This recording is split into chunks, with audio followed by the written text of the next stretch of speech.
Chapter 1814. Granny Long nodded. That's right. In recent months, the situation in Scandinavia has become even more difficult. When Ji Tianqing heard this, he vaguely guessed the reason. Could it be that the demons of North Underworld Mountain are making a move again? Granny Long nodded again and said in a low voice, Yes, as you guessed, the demons of North Underworld Mountain have become even more rampant. North Underworld Mountain has sent a large number of demon powerhouses to madly infiltrate the northern border of Scandinavia and wreak havoc there.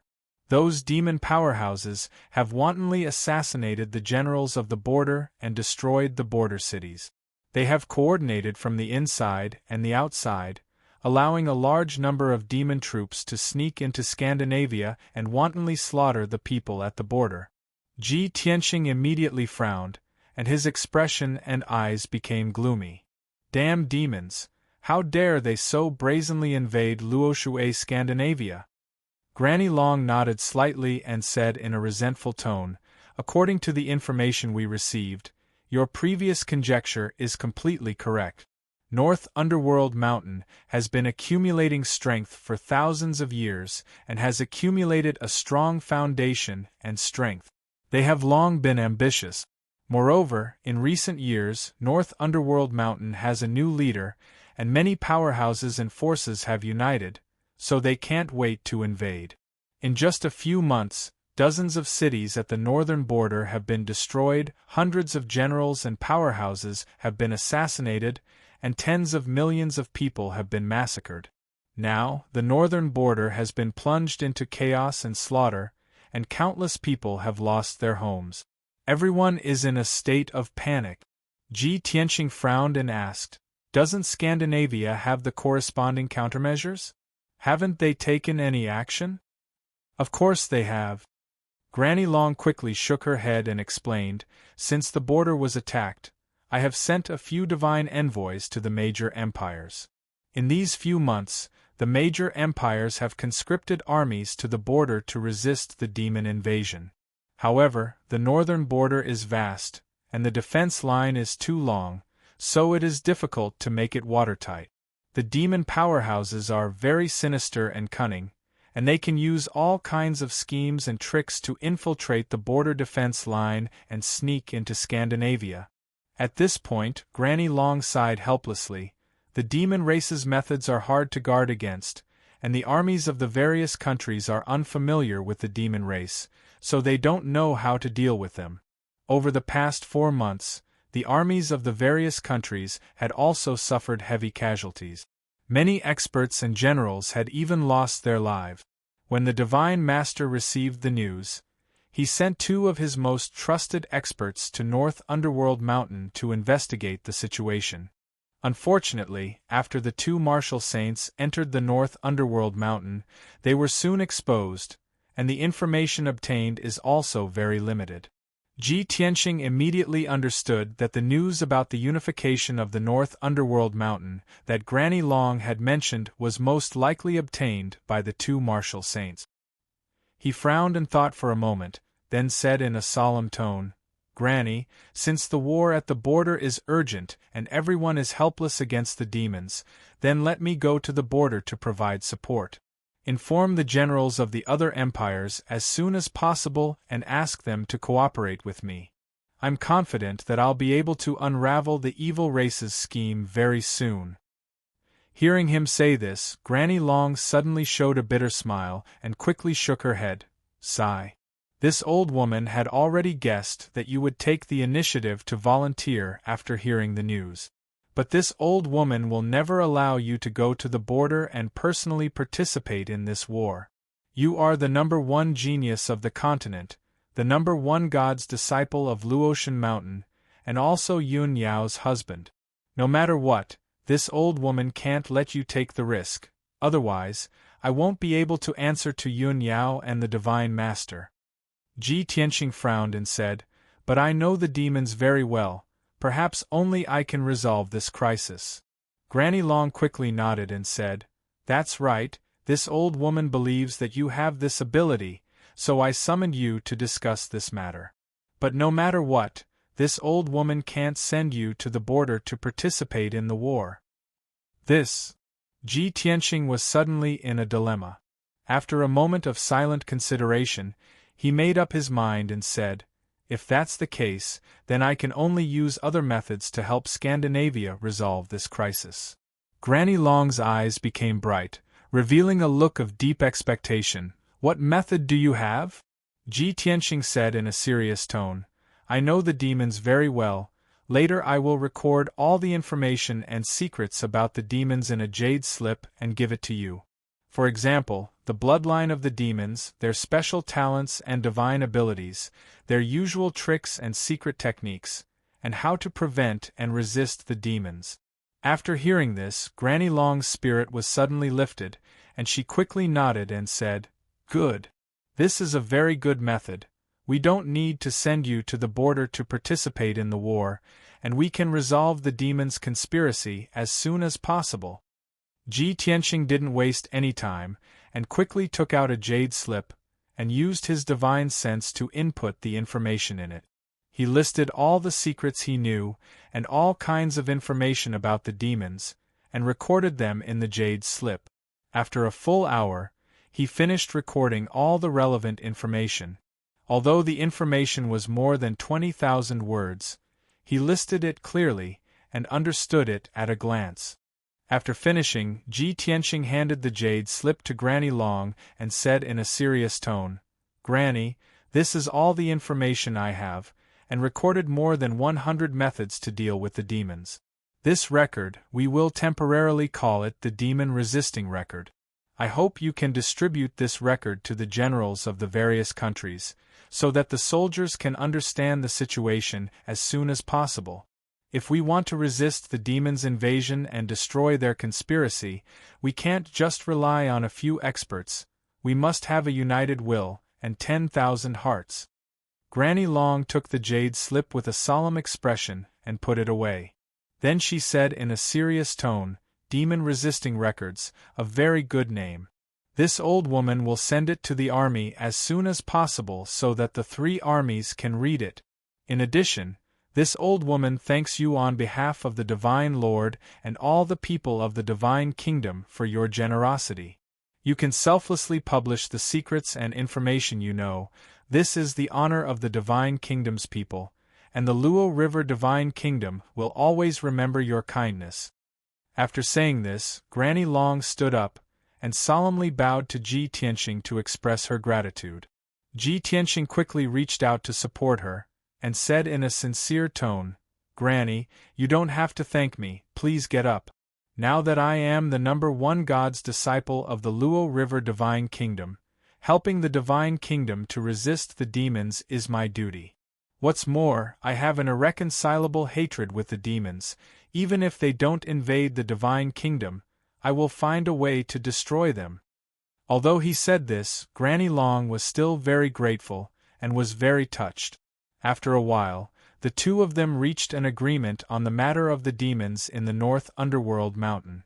Granny Long brought up another big matter, and said with a worried expression, "If it was only the demons in the North Underworld Mountain, this old woman wouldn't be so worried. The most hateful thing is that the Heaven's End Divine Kingdom also took this opportunity to make trouble, and is causing chaos in the northwest border." Chapter 1815. Heaven's End God Nation? What's going on? Ji Tianqing frowned in confusion as a cold light flashed in his eyes. Grandma Long also frowned and said in a serious tone, "The source of the dispute started a few months ago when the envoy came to visit. At that time, the Heaven's End Mountain sent Bai Qing to visit and sent a gift, wanting to borrow the reverse water divine sword. We rejected Bai Qing, and you beat up the disciple Bai Qing brought. This matter humiliated the Heaven's End Mountain and made them very angry. Therefore, the Heaven's End God Nation used this matter as an excuse to start a conspiracy at the border between the two countries." Hearing this, Ji Tianqing sneered and said in a contemptuous tone, "The Heaven's End God Nation sent an envoy to visit, but they only sent 2 insignificant people. They sent a piece of refining material, and wanted to borrow the reverse water divine sword. Isn't this wishful thinking?" At that time, I suspected that the Heaven's End God Nation had ulterior motives. Now it seems that it's true. They must have guessed that Bai Qing would be rejected, so they used this as an excuse to take revenge. Grandma Long nodded in agreement and said in a low voice, "Yes, the Heaven's End God Nation spread this matter and exaggerated it, making us look extremely arrogant and domineering. They said that the Luo River God Nation disregarded the friendship between the two countries and did such a thing to humiliate the Heaven's End God Nation, trampling on the dignity of the Heaven's End God Nation. Since the Luo River God Nation hates the Heaven's End God Nation so much, they won't talk about alliance and will definitely take back the territory they ceded." Ceded the territory? Ji Tianxing frowned and said in a resentful tone, "Could it be that the Heaven's End God Nation also sent an army to attack the border and invade the territory of the God Nation?"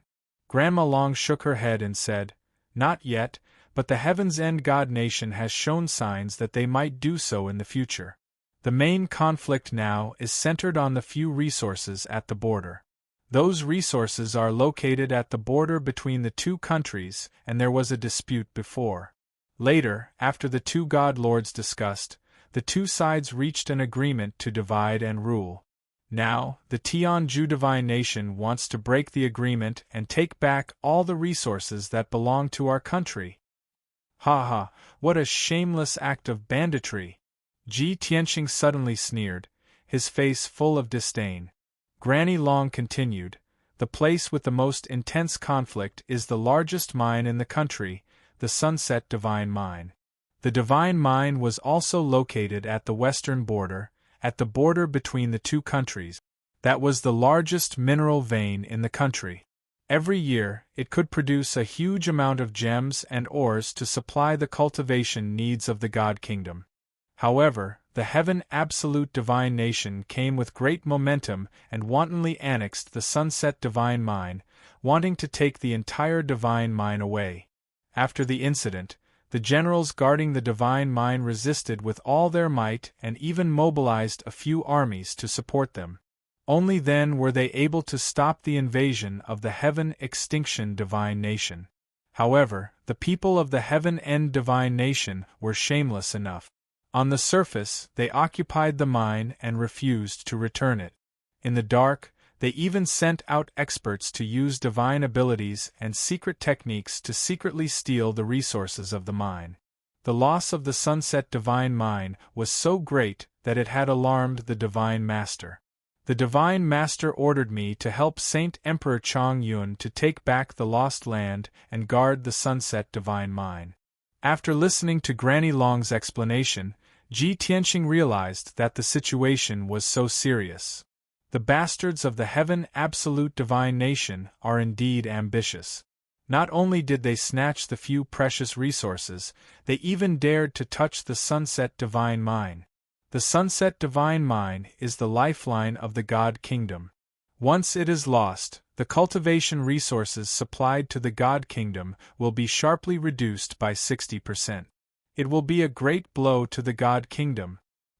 He asked in a low voice, "Granny Long, the Heaven Absolute Divine Nation invaded with such great fanfare. Didn't Saint Emperor Chong Yun, who was guarding the Divine Mine, lead the army to counterattack?" Granny Long shook her head and said with a helpless expression, "Ever since the Heaven Absolute Divine Nation's invasion was stopped, they stopped the invasion on the surface and only stole resources in the dark. The two armies cannot really fight, otherwise, the flames of war will spread to the point of no return. There is an agreement between the three God Kingdoms that they will never fight or annex each other. This is to prevent the other races from taking advantage of the situation. Moreover, both sides have martial saint experts. Once the war starts, it will destroy the heaven and earth. The consequences will be unimaginable. Moreover, the northern border of the God Kingdom is being invaded by the demon race. It is impossible to fight with the Heaven Absolute Divine Nation." Ji Tianxing was startled and said coldly, "If we can't fight, how can we solve it? Are we going to let the bastards of the Heaven Absolute Divine Nation steal the resources of the Divine Mine? Or, should we be like the heaven absolute divine nation and plot in the dark and launch a counterattack?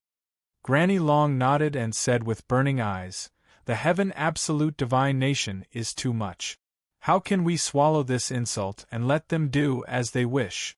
I have thought for a long time, and after discussing with Saint Emperor Chongyun, I feel that there is only one way. Like you said, we will secretly plot in the dark and return an eye for an eye."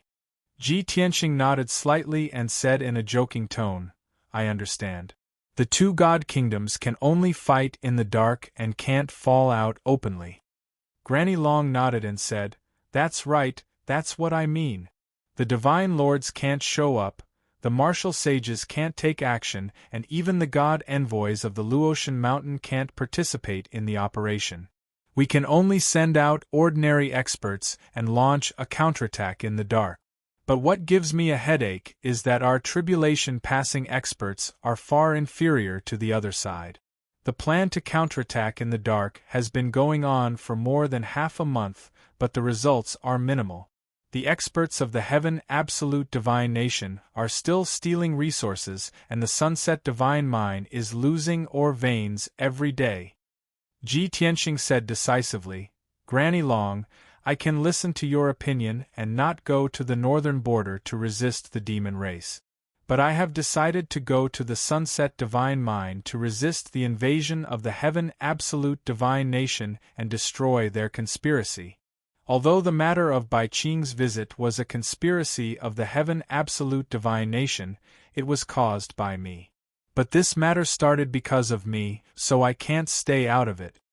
Granny Long looked at him with burning eyes and asked, "Tianxing, you are the #1 god disciple of the God Kingdom and the #1 genius in the world. I am worried that the people of the Heaven Absolute Divine Nation will recognize you. If they secretly plot against you, we can't bear such a great loss. To tell you the truth, in the eyes of the Divine Lord, you are more important than the entire Sunset Divine Mine." Hearing this, Ji Tianxing frowned and a strange look flashed in his eyes. He murmured in his heart, "Luo Shui has such an evaluation of me? Could it be that she has seen through my identity? Luo Shui, I owe you a favor and I haven't paid it back in my previous life. I will continue to pay it back in this life."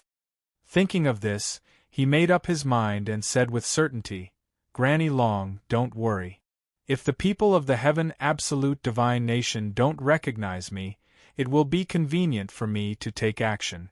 If they recognized my identity, they would be even more cautious and would not dare to make a move against me." Chapter 18:16. Hearing Ji Tianxing's words, Granny Long fell silent. She frowned and pondered for a long time before making up her mind. "Tianxing, what you say makes sense. I'll agree to it then. I hope that after you go to the Sunset Divine Mine, you can resolve the Heaven End Divine Nation's scheme and recover the lost land. But you must remember, no matter what, you must prioritize your own safety and never take risks alone." Ji Tianxing nodded and said, "I understand." Granny Long then took out a token and a jade slip from her spatial ring and handed them to him. "This token is my keepsake, use it to find Divine Emperor Long Yun. He will know what to do. As for this jade slip, it contains a detailed map of the Sunset Divine Mine, as well as the personnel deployment and arrangements, so that you can grasp the situation of the Divine Mine as soon as possible." Ji Tianxing accepted the token and the jade slip, then cupped his hands and said, "This matter should not be delayed, then I will take my leave. I will go back and prepare, then I will set off for the Sunset Divine Mine. Be careful, I will wait for your triumphant return." Granny Long stood up and sent him off. Ji Tianxing did not say anything else and turned to leave the study. After returning to the Cloud Water Palace, he left a letter for Yun Yao and handed it to Black Eagle for safekeeping. After making his preparations, he quickly left the Luotian mountain. Even though he was flying alone in the sky, he was rushing towards the western border. But in reality, Zhi Bai, Shouhei, Qian Yu, and Black Dragon were all following him. They were just staying in the Sword World to cultivate. Ji Tianqing flew with the wind and did not ride Black Dragon. Black Dragon had been cultivating in seclusion recently and would undergo tribulation in about a month. Luotian Mountain was at the center of the Luotian divine nation, far from the western border. For ordinary people, even if they flew day and night, it would still take 3 to 5 months. After Ji Tianqing broke through to the tribulation-passing realm, his cultivation had increased by leaps and bounds, even his flying speed had increased by several times. He estimated that he would arrive in about 20 days. Along the way, he had to pass through the territories of 2 empires, but they were all Luotian divine nations' territories, so he was safe. He flew continuously for 22 days and was about to reach the western border. During this time, he did not encounter any trouble. There was only one more day before they arrived at the Sunset Divine Mine. At this moment, Ji Tianqing was flying above a vast primitive forest. Under the dark green sea of trees was an ancient mountain range that stretched on endlessly. The mountains were majestic and imposing. This place was close to the border and was a remote and desolate place. There were no major cities within 1,000,000 miles of this place, so there were very few martial artists here. Therefore, this place had become a paradise for many ferocious demonic beasts. Ji Tianqing flew over the mountain range and heard the cries of apes and the roars of beasts. He even saw many rare giant beasts. When the sun was setting, he suddenly sensed a violent hurricane blowing around him. In the sky above his head, boundless gray clouds gathered from all directions, covering the afterglow of the setting sun. As he flew forward, the gray clouds and hurricanes that filled the sky also moved quickly. Such a phenomenon caused Ji Tianqing to reveal a puzzled expression, and he stopped in his tracks. That's strange. Judging from this biting cold hurricane and the gray clouds, it seems like the heavenly tribulation is about to arrive. But my second heavenly tribulation hasn't arrived yet. Who's about to undergo it? Just as he was feeling puzzled, Qian Yu's voice suddenly rang out in his mind. Old Ji, come and take a look. The little black dragon is about to undergo its tribulation. Ji Tianqing was startled and frowned. As expected, the little black dragon is about to undergo its tribulation. But it's in the sword world. How can the heavenly tribulation form outside? Puzzled, he hurriedly entered the sword world and landed in peaceful Earth City. In the spacious plaza of the city, the 3,000-foot-long black dragon was coiled up. Its body flickered with black light as it did its best to resist an invisible suppressive energy. Qian Yu, Ji Bai Shohei, the Golden Mountain King, and several hundred Earth Spirit experts were gathered around the plaza, discussing spiritedly. What was surprising was that the little black dragon was about to undergo its tribulation, but the sky above peaceful Earth City was still bright and sunny. Seeing Ji Tianqing arrive, everyone bowed and greeted him. Qian Yu hurriedly came over and anxiously said, Old Ji, the little black dragon situation is very strange. Quickly come and take a look. Ji Tianqing hurriedly landed in the plaza and came to the little black dragon's side. He asked, Little black dragon, what's going on? Are you sure the heavenly tribulation is coming? The little black dragon was enduring an enormous suppressive energy and found it difficult to move. Even raising its head was extremely difficult. It said in a low voice, Old Ji, I also don't know what's going on. I have a feeling that the heavenly tribulation will descend today.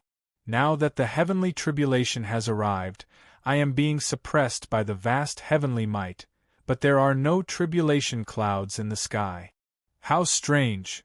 Ji Tianqing frowned and said in a serious tone, Your calamity cloud is in the outside world. You can't undergo your tribulation here, or else something big will happen. I'll take you outside. As he spoke, he hurriedly opened the sword world and used the power of the sacred sword to move the little black dragon to the outside world. Whoosh! With a flash of black light, the little black dragon appeared above the vast forest. But before it could stand firm, an invisible heavenly might descended from the sky and immediately suppressed it. Thump! It fell from the sky and smashed into the summit of a 10,000-foot-tall mountain with a dull thud.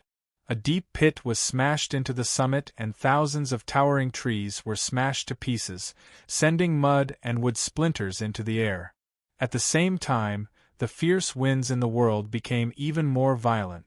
The boundless gray clouds in the sky began to rapidly converge, transforming into pitch-black tribulation clouds. The little black dragon crawled out of the pit with great difficulty. It had just assumed a defensive posture when a vortex of tribulation clouds formed in the sky, millions of arcs of lightning flashing within. In just a few seconds, the vortex of tribulation clouds in a radius of 100 li condensed a terrifying bolt of heavenly lightning that came crashing down. Kaboom! With a crack of thunder, a 1,000-foot-long bolt of heavenly lightning viciously slammed down at the little black dragon. The first bolt of heavenly lightning descended just like that. To Ji Tianqing's shock, this bolt of heavenly lightning was not only 1,000 foot long, it was also formed from gold and red lightning. Its power was extremely terrifying. Ji Tianqing immediately frowned, and a trace of worry flashed through his eyes. Why is the little black dragon's heavenly tribulation so strange? Not only does it form tribulation clouds quickly, it also condenses heavenly lightning quickly. Its first bolt of heavenly lightning was 1,000 foot long, and it was formed from two types of lightning. It was several times stronger than Qianyue's tribulation. As this thought flashed through his mind, the two-colored bolt of heavenly lightning struck the little black dragon. Golden and red light blossomed, illuminating the gloomy sky for several hundred li in a dazzling light. The 10,000-foot-tall mountain beneath the little black dragon was instantly pulverized by the bolt of heavenly lightning, transforming it into scorched ruins. Dust rose into the air as the surrounding forest was set ablaze. Chapter 1817. Fortunately, the little black dragon had made ample preparations and had a robust foundation. It had not been injured by the heavenly lightning, but its aura had been thrown into disarray, and its magic energy was fiercely fluctuating. Ji Tianqing stood in the air above the forest 100 li away. He stared at the little black dragon in the ruins and hurriedly sent a message to it. Little black dragon, you can't relax. Focus and welcome the second bolt of heavenly lightning. The little black dragon heard his warning and hurriedly crawled out of the ruins. It forcefully circulated its energy and stabilized its magic energy. Its aura had just stabilized when the second bolt of heavenly lightning arrived. Kaboom! A heaven-shaking explosion resounded through the air, reverberating through the horizon for several thousand li. Two bolts of heavenly lightning, each 1,000 feet long, came down from the pitch-black vortex of tribulation clouds at the same time, hurtling toward the little black dragon. The two bolts of heavenly lightning were both gold and red. They contained a special lightning attribute and were incomparably violent. The little black dragon was deeply shocked by this sight and fell into a daze for a moment. It had clearly not expected that there would be two bolts of heavenly lightning. Such a bizarre occurrence had never occurred before. It was completely defenseless. Ji Tianqing was also stunned. His pupils constricted as a thought flashed through his mind. Two bolts of heavenly lightning? Could the little black dragon's heavenly tribulation be the legendary? The next moment, the two bolts of heavenly lightning struck the little black dragon. Boom! With a deafening boom, endless scorched earth flew into the sky, blotting out the sun. The scorched earth for 100 li was instantly transformed into a pitch-black abyss, black smoke rising from it. The earth within 1,000 miles was trembling, and the dozens of mountain peaks in the surroundings were also trembling. Many of the tall mountains cracked and collapsed. After the dust settled, Ji Tianqing could clearly see that the little black dragon was lying in the pitch-black abyss, black smoke rising from its body. Its back was a mess of flesh and blood. Tensome cracks and holes had been charred black. It was clear that the little black dragon had been distracted during the tribulation and had not been able to block it in time, resulting in it being heavily injured. Ji Tianqing was filled with worry as he hurriedly sent a message of warning. Little black dragon, no one can help you with the tribulation. You can only rely on yourself. Your heavenly tribulation is extraordinary. It is very likely to be the legendary ancient god's tribulation. 1 becomes 2, 2 becomes 4, 4 becomes 8. This is the most dangerous heavenly tribulation. You must give it your all. The little black dragon was currently struggling in the abyss, its heart filled with confusion and fear. After hearing Ji Tianqing's reminder, it finally understood the reason. It hurriedly pulled itself together and quickly healed its injuries, adjusting its magical power and aura. Old Ji, why is my heavenly tribulation different from Qian Yu's? Why would I attract the ancient divine tribulation? Ji Tianqing looked up at the sky and saw that the third heavenly thunder was about to condense in the tribulation cloud vortex. He quickly explained, I don't know the specific reason now. However, I am certain that it has something to do with your divine dragon bloodline or the divine dragon crystal that you refined. The little black dragon immediately understood what he meant.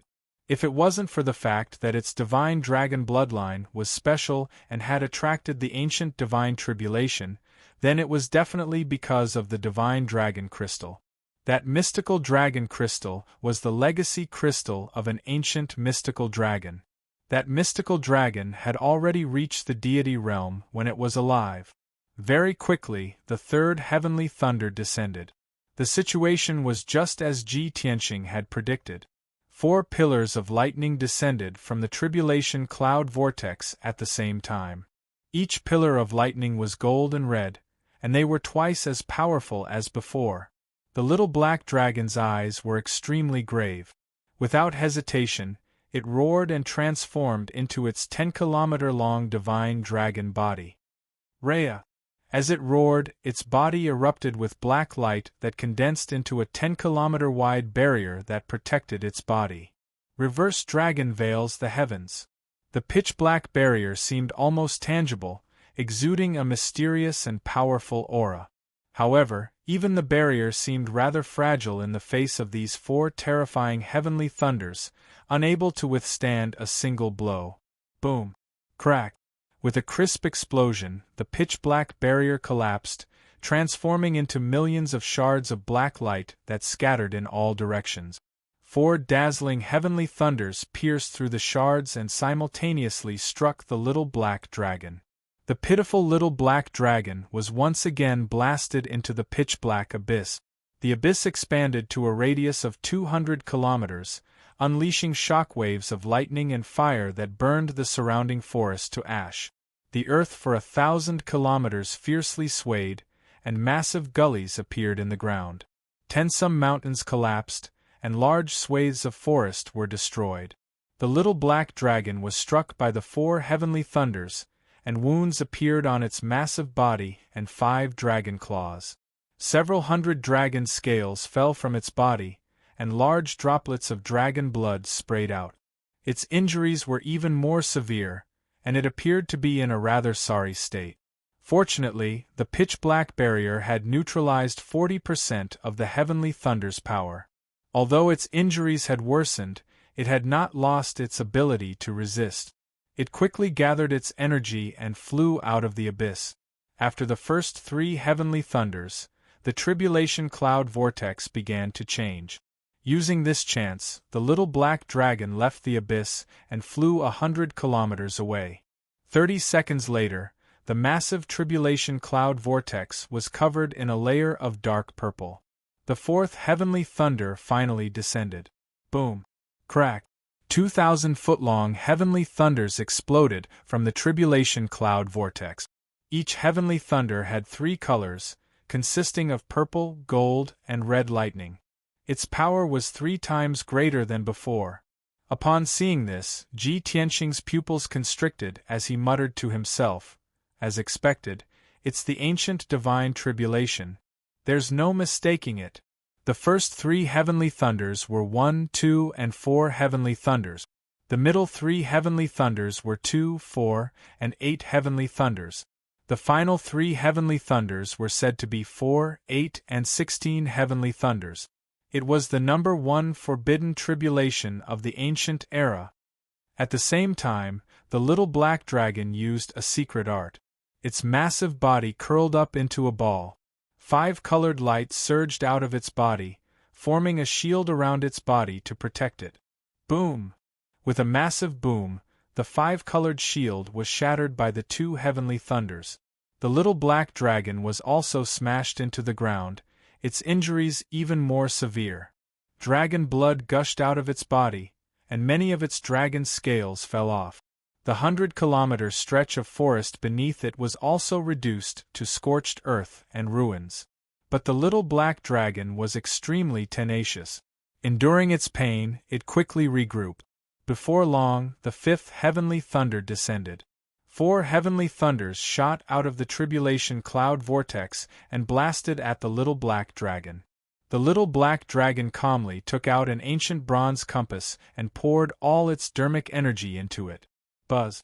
The ancient bronze compass immediately expanded to 5 kilometers in size, blotting out the sun as it floated above the little black dragon's head. This was a tribulation-grade defensive treasure that Ji Tianxing had given it. It was an antique from 1,000 years ago and was specially made to help it transcend the tribulation. Boom! Crack! With an earth-shaking boom, the 4 heavenly thunders blasted the ancient bronze compass out of the sky, smashing it into the scorched earth and ruins. Although this treasure had helped the little black dragon block the heavenly thunders, it was still not enough. Chapter 18:18. The sun was about to set, and the world gradually became dark. At this moment, 2 dazzling streams of light flew over the forest from west to east. There were 2 middle-aged men in the streams of light. They looked to be in their 40s and had an extraordinary aura. The man on the left wore a green robe. He was thin and had an elegant temperament. He was dressed like a scholar. The man on the right had a strong build.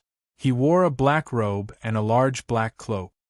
His whole body was filled with a murderous aura. Both of them were powerhouses in the crossing calamity realm. They flew as fast as lightning without making a sound. Suddenly, both of them saw a huge black cloud vortex in the sky in front of them. The vortex was surrounded by gray clouds. There were strong gales and flashes of lightning. Every now and then, a few bolts of lightning would strike down from the black cloud vortex. Seeing this scene, the 2 of them revealed shocked expressions. They were quite surprised. It's really strange. This place is near the border of the Luoshui kingdom. It has always been deserted. Why is there someone undergoing tribulation here? Master Lu, look at the scale of the tribulation cloud vortex. It has a radius of 100 miles. Several bolts of lightning struck down from the tribulation cloud vortex at the same time. The 2 of them discussed with each other through telepathy. The middle-aged scholar called Master Lu frowned and said in disbelief, "How is this possible? We've both gone through 5 tribulations. We're quite knowledgeable. But we've never heard of anyone's tribulation that would strike down several bolts of lightning at the same time. Song Feng, are our eyes playing tricks on us?" The black-robed man called Song Feng waved his large cloak and accelerated forward. "I've never seen such a strange thing in my life. It'll be a pity if I don't go and see what's going on."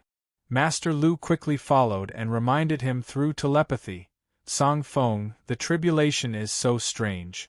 The person undergoing the tribulation is definitely not an ordinary person. If we go and see someone undergoing the tribulation and get into trouble, won't it delay our mission? You should know that if something goes wrong with the mission and Marshal Saint Yi blames us, we'll be in big trouble." Song Feng only hesitated for a moment and said stubbornly, "I won't forget Marshal Saint Yi's mission, let alone delay it. But I'll regret it for the rest of my life if I don't see it with my own eyes. Don't worry. I know what I'm doing. I won't show up rashly." Seeing that he had already made up his mind, Lu sure didn't try to persuade him any further. After all, he was also very curious and wanted to see what was going on. In just a short 100 breaths, The two of them had flown over 2,000 miles and arrived near the tribulation cloud vortex. When they were still 100 kilometers away, they saw that the person transcending the tribulation beneath the enormous and shocking vortex of tribulation clouds wasn't a human, but an enormous dragon that was 5 kilometers long. Such an outcome caused Song Feng and Lu Shi to be pleasantly surprised, and their eyes widened in surprise. "Oh my God! I thought it was a martial monarch undergoing a tribulation. I didn't expect it to be a black dragon. That's not a flood dragon, but a legendary divine dragon. No wonder it's undergoing its tribulation in such a desolate place. It's a divine beast, the black dragon." This was a huge surprise. Everyone knew that dragons were hard to find and only the three martial gods could capture and tame them. Who would have thought that we would actually encounter a divine dragon undergoing tribulation here? Song Feng and Lu Shi looked at each other and saw the ecstasy and astonishment in each other's eyes. Even though they were experts who had cultivated for thousands of years, their state of mind had long been calm and indifferent. However, the appearance of the divine dragon was too surprising and shocking. It caused their blood to boil and their bodies to tremble with excitement. At this moment, the two of them had forgotten their mission and threw everything to the back of their minds.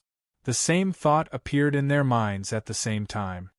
Song Feng, that divine dragon is hiding in this primitive mountain range and cultivating.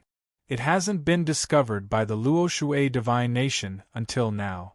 It's a gift from the heavens for us to encounter it today. We can't miss it no matter what. Lu Shi, even if there's a danger of eternal damnation, I'll do my best to subdue that black dragon. If we can successfully tame a divine dragon, why would we need to rely on the background of the Broken Heaven Alliance? Why would we need to work for Martial Saint Yi? From today onwards, we'll definitely be able to break through to the Martial Saint realm and even have a chance to reach the Martial God realm. Lu Shi, who had always been calm and collected, was also overwhelmed by the huge surprise. Song Feng's words had aroused his passion and imagination. He nodded continuously and shouted with a flushed face, "With the divine dragon in our hands, we can travel the world and go to a place outside the sea. We can become gods and ancestors and live a carefree life." Song Feng clenched his fists and shouted, "A lifetime of glory, splendor, wealth, and a future of martial arts all depend on this." Obviously, the two of them were sure that the divine dragon was an ownerless divine beast that lived in seclusion and cultivated in this mountain range. Otherwise, when the experts of the Luoshui divine nation discovered the divine dragon, they would have captured it and offered it to the Luoshui martial god. It was a gift from the heavens for them to encounter the divine dragon. It was a blessing that they had cultivated for 3 lifetimes. It was the greatest opportunity of their lives. At this moment, the divine dragon was undergoing its 6th tribulation. There were a total of 8 tricolored lightning bolts that descended from the sky toward the divine dragon. The divine dragon took out the ancient bronze compass again and injected a vast amount of magic power into it. It lay across the sky above its head. Kaboom! There was a loud explosion, and the ancient bronze compass exploded on the spot. It shattered into countless pieces and scattered among the charred ruins. The divine dragon was also engulfed by the 8 bolts of lightning and blasted into the charred ruins. 200 miles of land had turned into a deep abyss. Endless dust and smoke covered a radius of a few hundred miles. When the dust and smoke dissipated, the divine dragon was lying in the abyss covered in blood. Its body was constantly twitching. Its injuries were extremely miserable. There was not a single place on its body that was unharmed. It was covered in wounds and bloody holes. Boiling dragon blood poured out of the black charred wounds and spilled onto the ground. Thousands of dragon scale fragments were scattered around its body. His appearance was simply too miserable. Its injuries were extremely severe. Its life force and magic power were in chaos. It only had about 40% of its strength left. However, the tribulation cloud vortex high in the sky had not dissipated. It was undergoing a strange transformation. Not long after, when the divine dragon was coiled up in the abyss and barely managed to recover its magic power, the tribulation cloud vortex had also completed its transformation. The black tribulation cloud vortex was covered in a layer of blood red. Kaboom! 4 blood-red pillars of lightning descended from the sky, aiming straight for the little black dragon. Seeing this, Ji Tianxing's expression was very complicated. He muttered to himself, "Mental demon tribulation." The reason why he felt so complicated was because the divine dragon's injuries were too severe. If it was struck by the lightning bolts that were even more powerful, its body might be destroyed or even killed. At least the mental demon tribulation would not harm its body. It would only test its temperament and soul. However, Ji Tianxing could not help but worry. The mental demon tribulation was more terrifying than ordinary lightning. It was strange and unpredictable. If the divine dragon could not resolve it, its soul would be destroyed and it would die completely. Chapter 18-19. The blood-red pillar of lightning struck the black dragon. However, there was no apocalyptic scene. The lightning turned into a layer of blood-red light that enveloped the black dragon, sealing it firmly. It fell into silence as if it was in a deep sleep.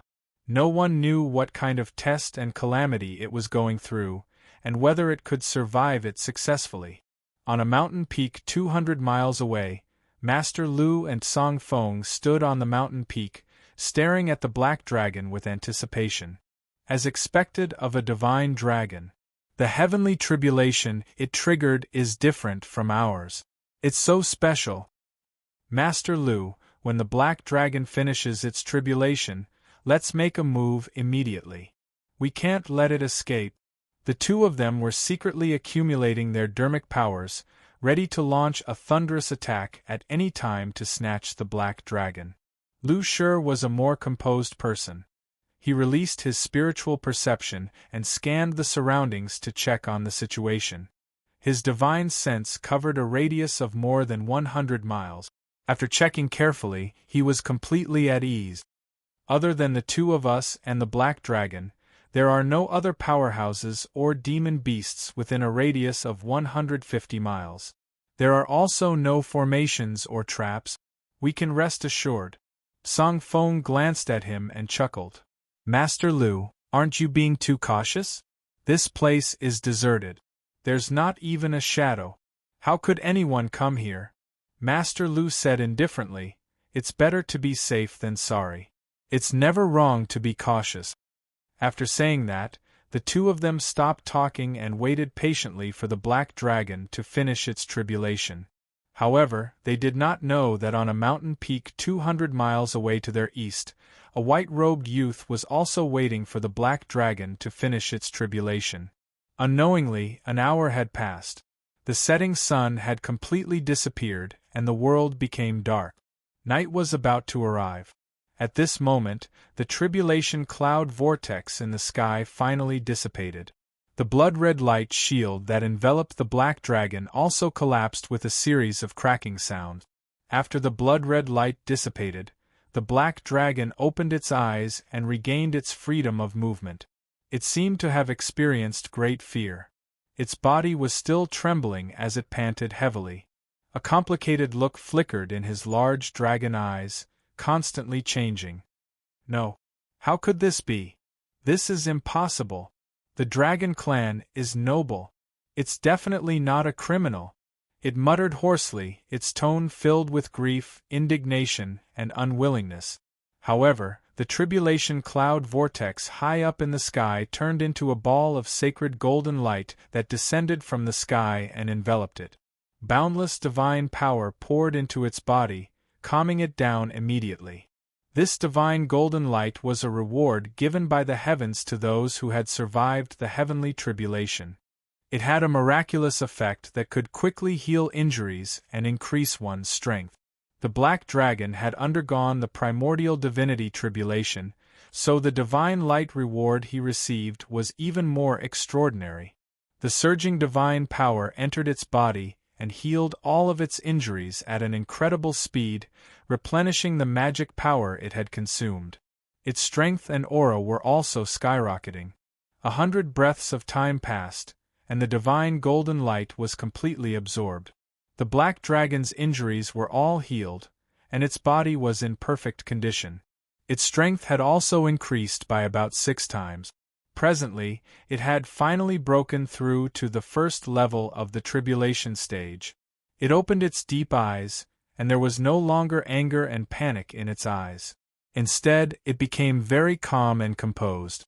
Just as it turned its head to look to the east and was about to report the good news to Ji Tianxing, Shua, 2 streaks of light flew over from the west and landed beside it, one on its left and one on its right. The black dragon took a closer look and saw 2 tribulation stage powerhouses among the 2 streaks of light. It frowned, and its eyes were filled with vigilance. At this moment, Master Lu, who was dressed in a green robe, said with a pleasant expression, "Brother Black Dragon, congratulations on successfully passing the tribulation. The 2 of us admire and yearn for the dragon god very much, so we suddenly showed up to discuss something with you." Master Lu's eyes and tone were very sincere. Song Feng was secretly amused and muttered, "Master Lu, you're too polite to this black dragon, aren't you? It has just entered the tribulation stage. Why do we have to talk nonsense with it? We can just kidnap it." Master Lu's expression did not change, but he secretly explained, "Song Feng, don't be reckless. Legend has it that the dragon god is extremely arrogant and will not easily submit to others. If we forcibly kidnap it, it will be counterproductive." Song Feng raised his eyebrows and said with an indifferent attitude, "All right, you can be the one to persuade it. If it really doesn't work, we'll take action." Master Lu cupped his hands at the black dragon and said sincerely, "Brother Black Dragon, although you're hiding here to cultivate, it's not a long-term solution. You'll be discovered sooner or later. Why don't we bring you to an otherworldly paradise where you can cultivate without being disturbed and have endless resources and treasures?" However, before Lu Shi could finish speaking, the black dragon interrupted him. "You want me to follow you?" Master Lu smiled and nodded expectantly. "That's right. We'll bring you to the safest and most suitable place for cultivation. We'll even do our best to help you, there's no need," the black dragon said indifferently. "The 2 of you are not worthy of me following you."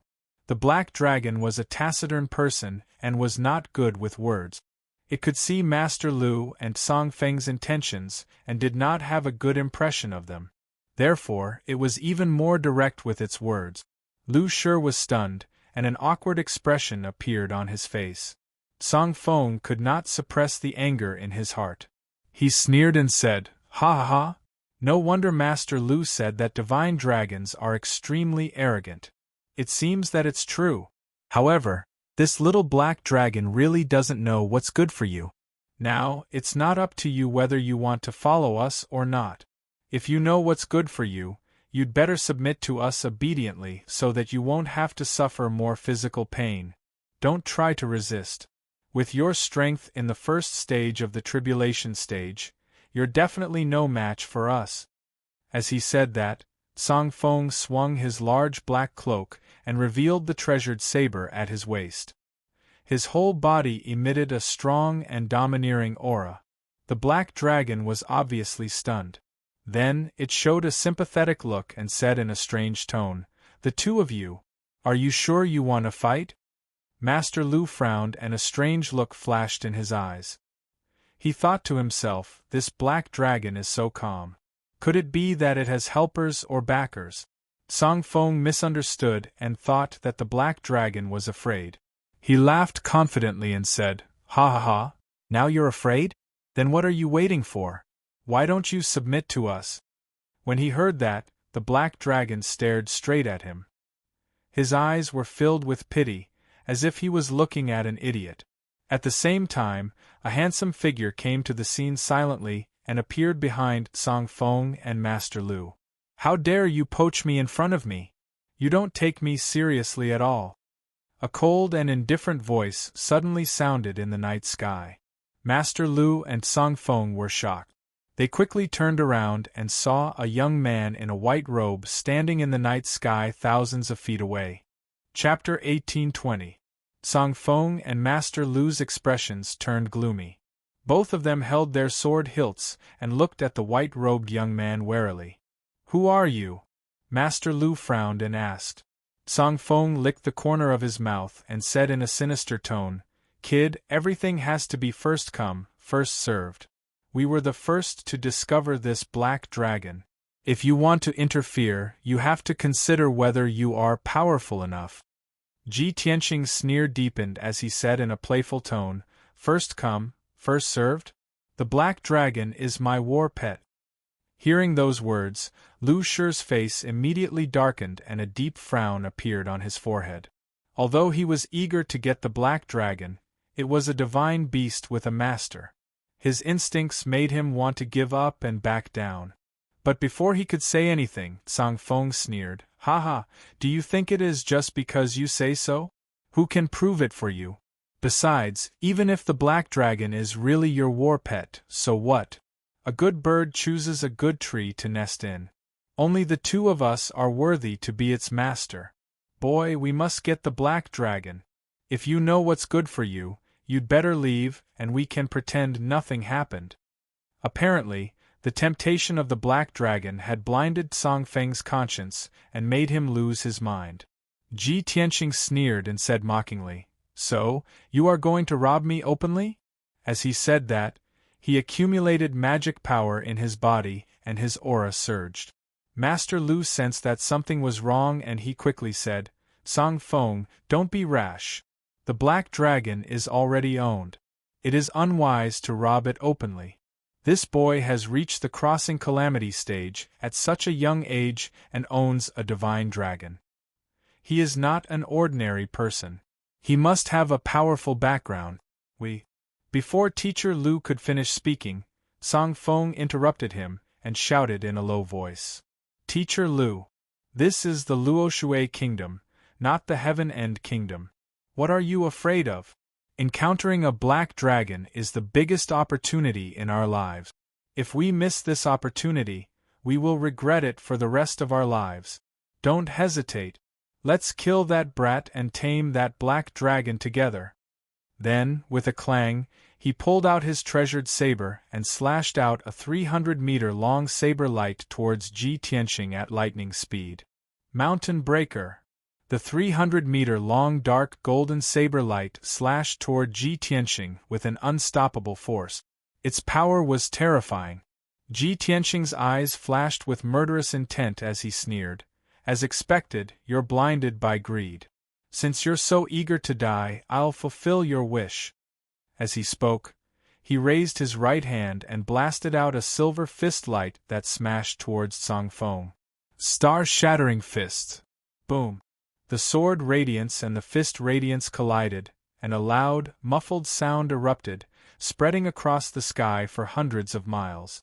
In that instant, the sword light and fist radiance collapsed at the same time, exploding into billions of fragments.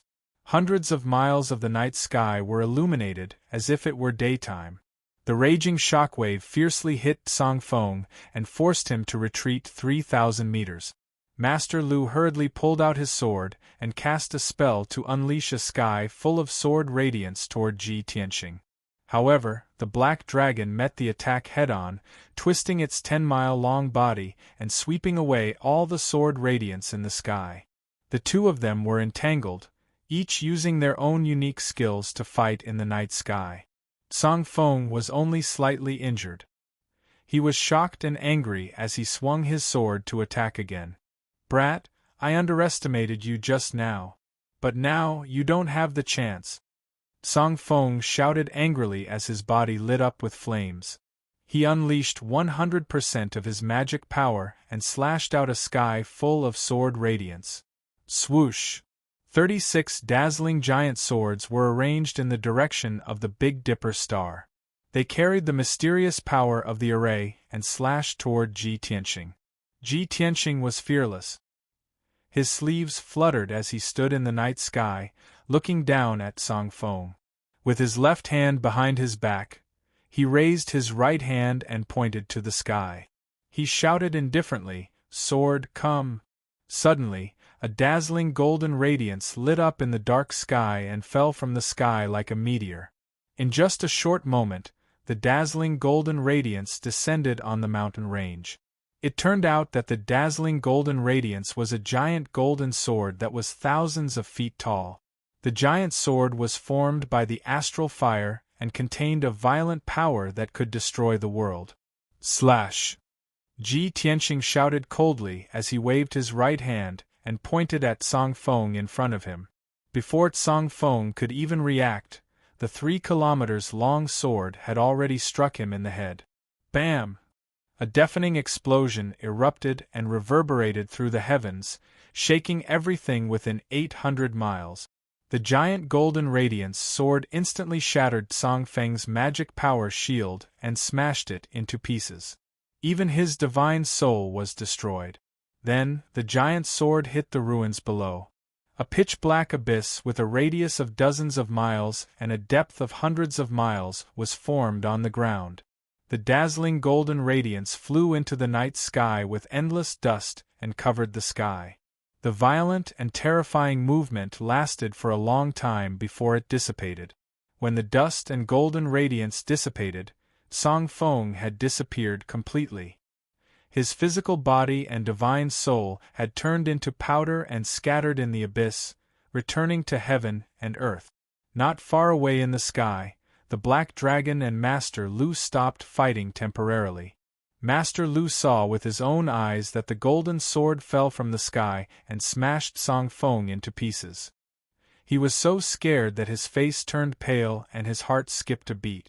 He didn't expect that the seemingly ordinary white-robed young man had such terrifying strength. The white-robed young man was only in the first stage of the crossing tribulation stage. How could he kill Song Feng, who was in the 5th stage of the crossing tribulation stage, in one move? This was simply an unheard-of miracle. What kind of monster was that white-robed young man? Just as Master Lu was inexplicably shocked, Ji Tianqing stepped on the night sky and arrived in front of him. The black dragon also shrank its body to thousands of feet long and flew back to Ji Tianqing's side. Ji Tianqing stood on the back of the black dragon and looked at Master Lu coldly. He said indifferently, "The divine dragon is right here. Come and get it." Master Lu saw that he had no intention of making a move and slowly kept his sword. He smiled bitterly and shook his head. "Young master, you must be joking. Although the divine dragon is precious, it already has an owner. Although I desire the divine dragon, I won't lose my conscience and kill to snatch it." Ji Tianqing raised his eyebrows and asked in a playful tone, "Your companion was killed by me. As a friend, don't you plan to avenge him?" Master Lu shook his head again and said bitterly, "Song Feng and I have worked together for dozens of years. Indeed, we have been through life and death situations together. However, our ideals are different. Today's matter is our fault. We were greedy and tried to snatch your black dragon. Although I am heartbroken and regretful about Song Feng's death, I won't avenge him. He asked for it. This lowly one apologizes to young master. Please forgive this lowly one's offense." Master Lu cupped his hands and bowed to Ji Tianqing. "If you don't have anything else, I will take my leave now. I won't disturb you any more." After saying that, Master Lu turned and was about to leave. Chapter 1821. The scene of Ji Tianqing killing Song Feng with a single strike was too shocking for Master Lu. He was fearful of this mysterious white-robed youth from the bottom of his heart. At this moment, he only wanted to escape as soon as possible and get away from this troublesome place. However, just as he turned around, he was stopped by Ji Tianqing. An invisible and powerful force enveloped him, causing his body to stiffen. Should he forcefully break free and escape? That was obviously not realistic. Master Lu did not think he had a chance to escape. Helpless, he could only stop and turn around to look at Ji Tianqing. "Is there anything else, young master?" He pretended to be calm as he looked at Ji Tianxing. As usual, he was neither servile nor overbearing. Ji Tianxing looked at him from head to toe, then said slowly, "Judging by the looks of you and Song Feng, you don't look like evil people. Moreover, your attire and facial features do not look like people from the Luo Shui divine nation. You came from the west, and now you're going to the west. Hundreds of thousands of miles to the west is the border between the two nations. You must be from the Heaven End divine nation." At this point, Ji Tianxing's face turned cold, and his eyes became much sharper. He asked in a deep voice, "Speak, who are you? What are you trying to do by sneaking into the Luo Shui divine nation?" Seeing Ji Tianxing speaking so logically, Master Lu was even more shocked and vigilant. His eyes also changed. He lowered his head slightly, not daring to look directly at Ji Tianxing's deep and sharp eyes. Ji Tianxing did not open his mouth to threaten him. He looked straight ahead and walked step by step toward him. Every step was as heavy as a mountain. Stepping on the night sky, he condensed an invisible pressure and pressed down on Master Lu. This was a lost ancient secret technique called the heaven-shaking 9 steps. When Ji Tianxing took 8 steps, the invisible pressure of the divine sense was as heavy as a mountain. Under the suppression, Lu Shi's body was hunched over, and his entire body was drenched in sweat. His soul was trembling, and his eyes were filled with fear and terror. He finally couldn't withstand the enormous pressure and slowly stretched out his trembling hands. He cupped his fists and said, "Young master's eyes are indeed sharp. You can see through our origins from these little clues. You guessed right, Song Feng and I are both from the Heaven Extinction Divine Nation. We just rushed over from the border. To tell you the truth, we're from the Broken Heaven Alliance, and we're here on a mission." Broken Sky Alliance? Ji Tianxing frowned slightly as a few figures appeared in his mind. He recalled the few young experts he had met in the Mountain of Flames. He asked expressionlessly, "You infiltrated the border and infiltrated the Luo Shui divine nation for what mission?" This. Teacher Lu was immediately put in a difficult position and said with a bitter expression, "Young master, this is the secret of our Broken Heaven Alliance. Please don't force me to answer. However, I can guarantee that our mission will only involve trade, and we will definitely not harm the Luo Shui God Nation." Ji Tianxing stared at him with sharp eyes. After a moment of silence, he said in a deep voice, "You're lying. What mission are you on? Tell me the truth." Teacher Lu's reaction was normal, and his performance was flawless. However, the subtle changes in his eyes and the fluctuations of his divine sense could not be hidden from Ji Tianxing.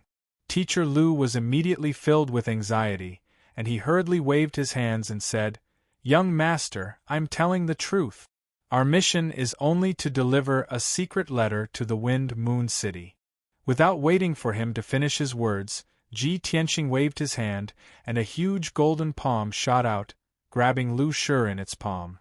Swoosh! The giant golden palm grabbed Teacher Lu and brought him back to Ji Tianxing. Teacher Lu struggled with all his might, but he couldn't break free from the giant palm. His magic power was also sealed by the giant palm, and he couldn't circulate it.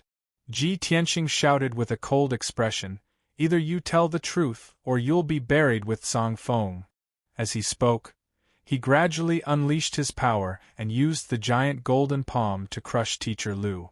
Teacher Lu's body was crushed by the giant palm, and his bones began to dislocate and deform. The intense pain caused his body to convulse and break out in cold sweat, and he let out a painful scream. "You don't go too far. I'm telling the truth. It's useless even if you kill me." Ji Tianxing was not moved at all, and continued to crush him with the giant palm. He slowly said, "Speaking of the Broken Heaven Alliance, I have some understanding of it. It's said that it's one of the strongest forces in the Heaven End God Nation. A few months ago, I happened to meet 4 young experts in the Flame Mountain, and they were all elites of the Broken Heaven Alliance. They were looking for the golden lotus in the flame mountain, but they were surrounded by many demon beasts. At the critical moment, I saved them, and after talking with them, I learned of their origins. If I remember correctly, the names of the 4 young elites were Li Gan, Zhao Guangxiong, Qing Wan. Teacher Lu was still struggling in pain, but when he heard Ji Tianxing's words, he immediately calmed down. When he heard the names of the young elites, his expression changed drastically, and he revealed a strange look. Ji Tianxing stared at him and asked with a playful tone, "Looking at your reaction, you seem to know them, right?" Teacher Lu was silent for a long time, and then said with a complicated tone, "That's right, Qing Wan is the daughter of my best friend, and Li Gan is my junior brother. They were looking for the golden lotus in the flame mountain, and when they were in danger, they were saved by a white-robed young master. I didn't expect that the white-robed young master who saved their lives was you." Ji Tianxing nodded and said with a playful smile, "Maybe this is fate. It was the will of the heavens. Teacher Lu, you're a scholar who has read a lot, and you should understand many things, and have your own principles and integrity. The reason why I didn't kill you is also because of this. Now I'll give you one last chance to confess." Teacher Lu was different from Song Feng. His background was very complicated, and he only joined the Broken Heaven Alliance to settle down. For 200 years, he never relied on the power of the Broken Heaven Alliance to commit murder, arson, or robbery. Just as Ji Tianxing said, he was a man of principles, and he believed in the existence of the gods, karma, and so on. After a long silence and hesitation, Teacher Lu clenched his teeth and made a decision. He lowered his head dejectedly, and said with an old and powerless voice, "Young master saved Qing Wan and Li Gan's lives, and is their savior. Today, Song Feng and I fell into your hands. Maybe this is the will of the heavens, and it's my punishment. To be honest, Song Feng and I sneaked into the Luo River God Nation under Marshal Saint Ye's orders, and we were going to the Wind Moon City to create chaos and disaster." Hearing Teacher Lu's words, Ji Tianxing frowned, and his eyes became even colder. "Marshal Saint Ye? Which Marshal Saint Ye?" Teacher Lu revealed an ashamed expression, and said in a low voice, "The Divine Guard Governor of the Heaven End God Nation, Sword Saint Yi Lu Shui." Chapter 1822. As soon as Teacher Lu mentioned Marshal Saint Ye's identity, Ji Tianxing suddenly realized. His face also darkened, and his eyes flashed with a cold light. After a moment of silence, he suddenly sneered. "Ha ha! This Yi Lu Shui is really sinister and despicable. The 2 armies are facing each other at the border, and they are in a stalemate for the Sunset Divine Mine, scheming against each other secretly. Yi Lu Shui is guarding the border, and he is indeed scheming, not hesitating to use such a despicable move. He sent you to infiltrate the Luo Shui Divine Nation, and create chaos and disaster in the major cities at the border, so that you can draw away a portion of the army and reduce his pressure." Ji Tianxing exposed Marshal Saint Ye's despicable plan, and Teacher Lu's face instantly turned ugly. Seeing that Ji Tianxing was really angry, and the murderous intent in his eyes surged, he was a little worried and quickly explained, "Young master, this is Marshal Saint Ye's plan, we are just following orders." Ji Tianxing did not comment and asked in a deep voice, "It is said that the Broken Heaven Alliance is a civilian martial arts organization. Although it is distributed in the Heaven End Divine Nation, it is not under the jurisdiction of the Heaven End Divine Nation. Marshal Saint Yi led a large number of divine guards to guard the border. Why didn't he send the experts under him to carry out the mission, but sent you to cause trouble? Could it be that the Broken Heaven Alliance has submitted to the Heaven End Divine Nation, and also has to listen to the Divine Nation's orders?"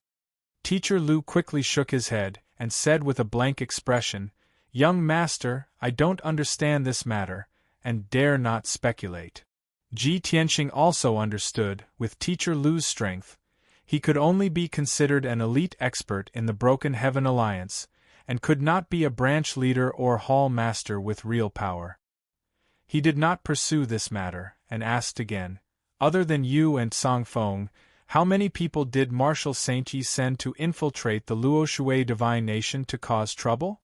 Teacher Lu did not dare to hide and quickly answered, "As far as I know, there are a total of 19 groups of people acting at the same time, and they are all elites of the Broken Heaven Alliance. Each group has 2 to 3 people, and they are responsible for disrupting a major city." Ji Tianxing slightly nodded and said in a cold voice, "In the border area, there are more than 20 major cities near the Sunset Divine Mine. If all 19 main cities fell into chaos, they would definitely be able to hold back hundreds of thousands of troops. When the army arrives to reinforce the main cities, Yi Lu Shui will seize the opportunity to seize the Sunset Divine Mine." What a vicious plan! Teacher Lu lowered his head and said nervously, "Gongzi, this is all the information I know, and I've told you everything truthfully. I'm doing this to repay you for saving Qingwan and Li Gan's lives. Furthermore, my actions have betrayed the heaven-shattering alliance. If anyone were to find out, I would have nowhere to hide." Ji Tianxing waved his hand and said expressionlessly, "Don't worry, I'm not a bloodthirsty person. I won't kill you to silence you. You should leave. Stay away from this troublesome place, lest you attract a fatal disaster." After which, Ji Tianxing released the golden palm and released Lu Shi. Lu Shi felt as though he had been pardoned, and his face was filled with gratitude. He hurriedly cupped his hands and bowed, "Thank you for sparing my life. I'll take my leave now." After bowing, he didn't even bother to circulate his qi to heal his injuries. He hurriedly turned around and flew away. Not long after, Lu Shi's figure disappeared into the night sky. Ji Tianxing stood on the black dragon's back and looked at the western night sky with a deep frown. The black dragon frowned and asked, "Old Ji, what do we do now? Do we still go to the Sunset Divine Mine? How about we rush to the main cities and deal with the heaven-shattering alliance first?" Ji Tianxing shook his head and said in a deep voice, "If Yi Liu Shui's divine guards infiltrate the Luo Shui divine nation, they will definitely give themselves away. If they are caught, it will cause a war between the two nations. He used the heaven-shattering alliance to create chaos because he doesn't want to be exposed. Therefore, the dozen or so heaven-shattering alliance experts will definitely hide their track. If we rush over without a target, it will be difficult to find them. It will only be a waste of time. Our top priority is to get to the Sunset Divine Mine as soon as possible and discuss with Holy Emperor Chongyun. As for the heaven-shattering alliance experts, I will send a message to Granny Long and have her think of a way to deal with them." After speaking, Ji Tianxing took out a communication jade slip and sent out a message. Whoosh! The jade slip turned into a stream of light and quickly flew into the night sky and disappeared. After sending out the jade slip, Ji Tianxing did not waste any more time. He rode the black dragon to the west and rushed to the Sunset Divine Mine as quickly as possible. Originally, Ji Tianxing was still a day's journey from the Sunset Divine Mine. After the black dragon broke through to the Tribulation Transcendence realm, it completed a miraculous transformation. Its flying speed had increased by 6 times, which was even faster than Ji Tianxing's speed. 18 hours later, it was noon of the second day and the Black Dragon finally arrived at the Sunset Divine Mine. The Sunset Divine Mine was named after the Sunset Mountain Range. At the border of the two divine nations, there was an ancient mountain range with a radius of hundreds of millions of miles. It was filled with primitive forests and towering mountains. This area was very rich in heaven and earth spirit qi, and the underground mines were extremely rich. However, this place was remote and uninhabited, so it became a paradise for all kinds of ferocious demon beasts. Thousands of years ago, the Luo Shui divine nation discovered endless mineral resources in the Sunset Mountain Range. Thus, the Luo Shui divine nation sent out millions of soldiers and craftsmen. After spending hundreds of years, they opened up the famous Sunset Divine Mine. After thousands of years of development, the scale of the Sunset Divine Mine had expanded by more than 10 times. There were millions of soldiers stationed at the Sunset Divine Mine, patrolling day and night to protect the mine from being invaded. The entire Sunset Divine Mine was divided into hundreds of mining areas. There were more than 2 million miners working in each of the mining areas, mining day and night. Ji Tianxing arrived near the Sunset Divine Mine and put the Black Dragon into the Sword World to avoid shocking the world. He flew over the vast mountain range alone and looked down at the situation below. On the surface, there was an endless stretch of towering mountain ranges and a sea of dark green primeval forests below. But in reality, there were palaces and buildings in some mountain peaks and valleys every 5,000 miles. These palaces were used as camps for the mining areas. Those mining areas had names, and each camp could accommodate tens of thousands of miners and thousands of guards and supervisors. Even though the situation at the border was very tense and the armies of the two nations were facing each other, those mining areas were still operating normally. Ji Tianxing flew across the sky and quickly alerted the guards. He was surrounded by several teams. He showed his identity token and explained the purpose of his visit. The guards immediately bowed and apologized in fear. Ji Tianxing didn't care. He picked a guard captain and asked him to lead the way to Divine Emperor Chongyun. The guard captain seemed to have received a great honor. He was so excited that his face was flushed red. He hurriedly bowed to express his obedience. To be able to meet someone as important as Ji Tianxing and bring Ji Tianxing to meet Divine Emperor Chongyun was an honor that he didn't even dare to dream of. 6 hours later, the guard captain brought Ji Tianxing to the central region of the Sunset Divine Mine. They landed on a giant mountain that was 3,000 feet tall. This towering mountain was the core of the entire Setting Sun mountain range, and it was also the most majestic peak. Chapter 1823. In the afternoon, the scorching sun shone brightly. The setting sun peak was 10,000 meters tall, shrouded in the brilliant sunlight. It looked even more dazzling and magnificent. No one lived below the waist of the mountain. Vines and shrubs grew all over the mountain walls. The waist of the mountain was covered by white clouds and thick fog. The mountain walls were so steep that they were almost perfectly straight. There was a platform at the top of the mountain that was dozens of miles wide. It had already been built into a bustling city.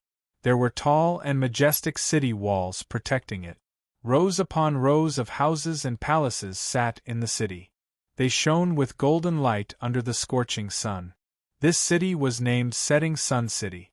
It had thousands of years of history and was one of the most important cities in the Luoshui Divine Kingdom. The city was heavily guarded both inside and outside. Teams of armored guards with swords could be seen patrolling the city. Even in the sky outside of Sunset City, there were many guards riding spirit beasts and flying birds, circling and cruising in the sky. Ji Tianxing arrived at the gates of Setting Sun City. He was only allowed to enter after showing his identity token. Half an hour later, he passed through half of Setting Sun City and entered the Palace of Longevity. The Palace of Longevity was named after Holy Emperor Longevity. For thousands of years, Holy Emperor Longevity had been guarding this place. He was responsible for the safety and daily operations of the Setting Sun Divine Mine. At this moment, the Palace of Longevity was in a tense state of alert. There were guards and soldiers lined up both inside and outside. Many scouts and messengers hurried in and out of the Palace of Longevity to report and convey all kinds of news. Perhaps Holy Emperor Longevity had already received news that Ji Tianxing was coming. When he stepped into the palace and announced his identity, the guards all bowed respectfully to welcome him. A guard captain led him into the Palace of Longevity and arranged for him to stay in a courtyard called Pine Tree. Young Master Ji, Lord Holy Emperor has instructed that if you come, you should stay in Pine Tree temporarily. You must be tired from rushing over from the Luotian mountain. Rest here today. Tomorrow I will bring you to meet Lord Holy Emperor. After the guard captain explained the situation to Ji Tianxing, he tactfully withdrew from the courtyard. Ji Tianxing stood in the pine tree courtyard, looking around with an indifferent expression. The courtyard was located in the depths of the everlasting Luck Palace. It could be considered a quiet place amidst the chaos.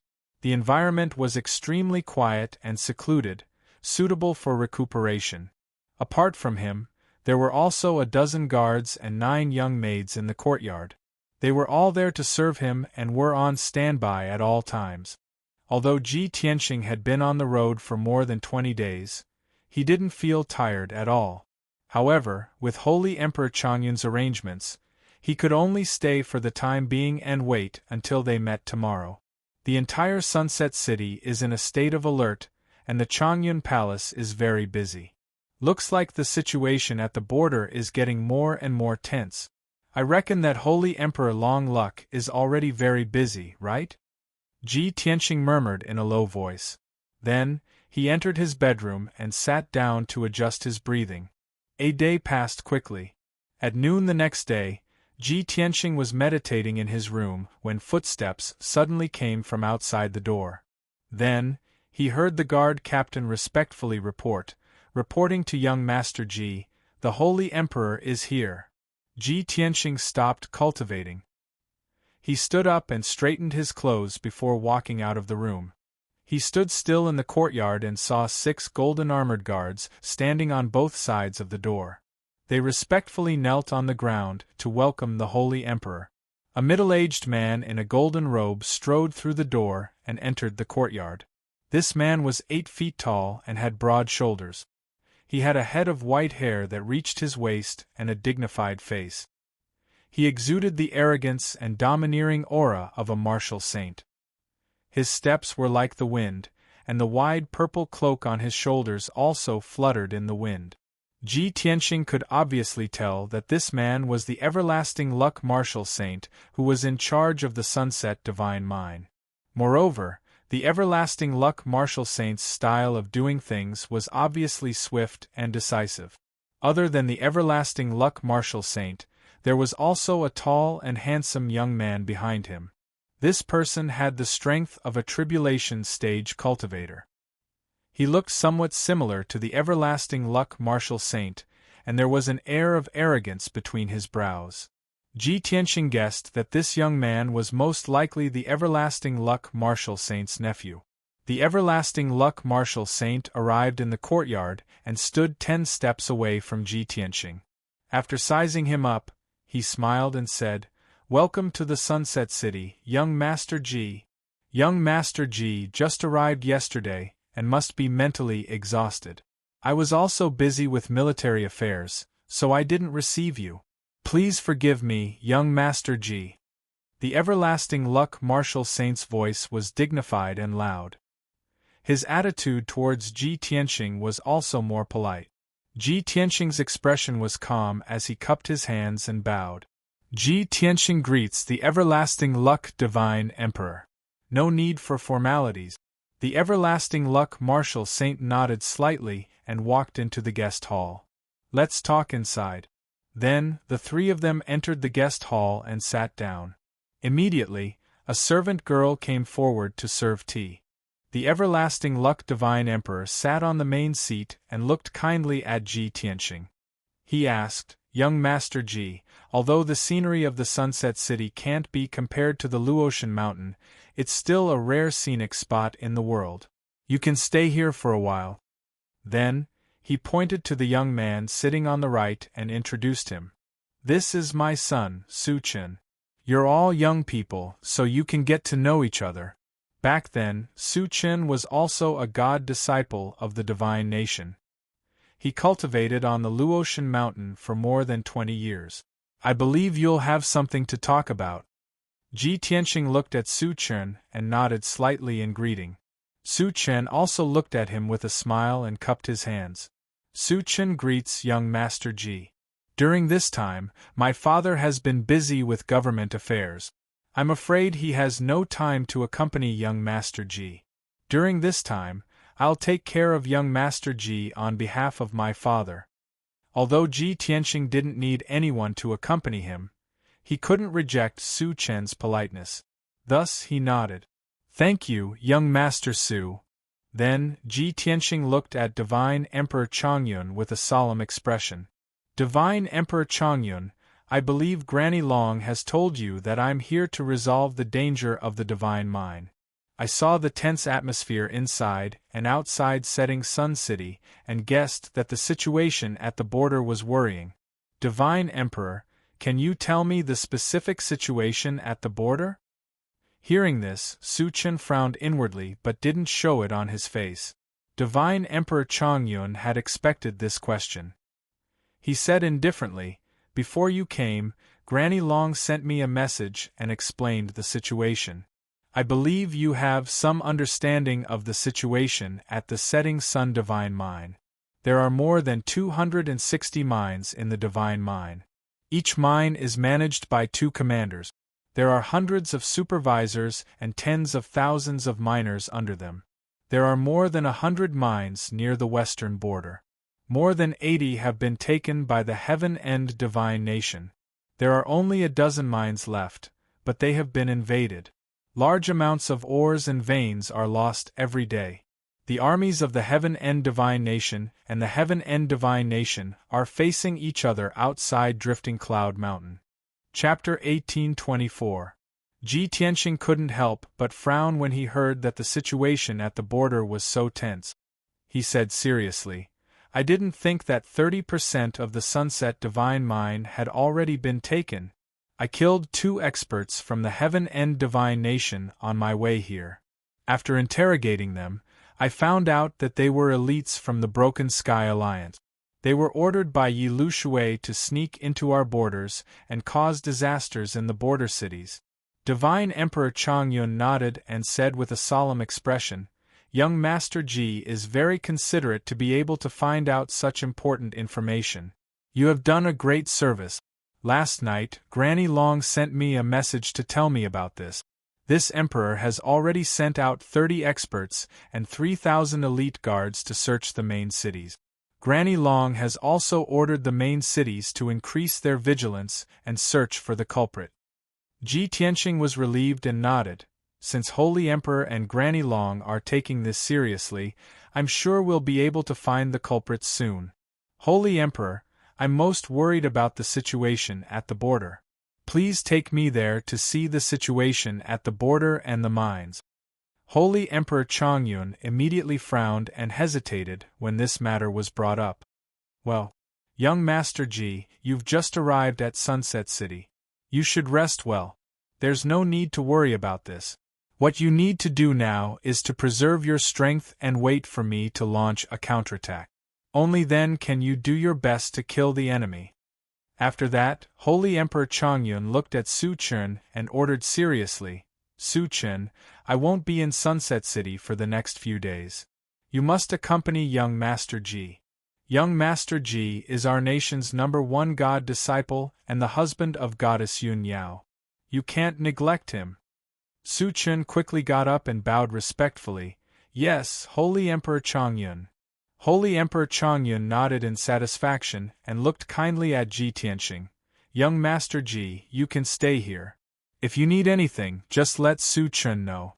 I still have matters to attend to, so I won't be accompanying you. Farewell." Holy Emperor Chongyun waved his cloak and walked out of the hall. Su Chen also got up and left with Holy Emperor Chongyun. Ji Tianxing frowned slightly as he vaguely guessed something. He stood in the hall and looked at Holy Emperor Chongyun and Su Chen's backs, thinking expressionlessly, "This Holy Emperor Chongyun clearly doesn't trust me. He only told me the general situation at the border but didn't go into the details. When it came to the mine's operations and plans, he didn't say anything. Haha. Judging from the father and son's words, they want me to recuperate peacefully in this courtyard and not interfere with the matter of the divine mine? What are they guarding them against? Or are they worried?" While Holy Emperor Chongyun's back, Holy Emperor Chongyun's Holy Emperor's Holy Emperor SS.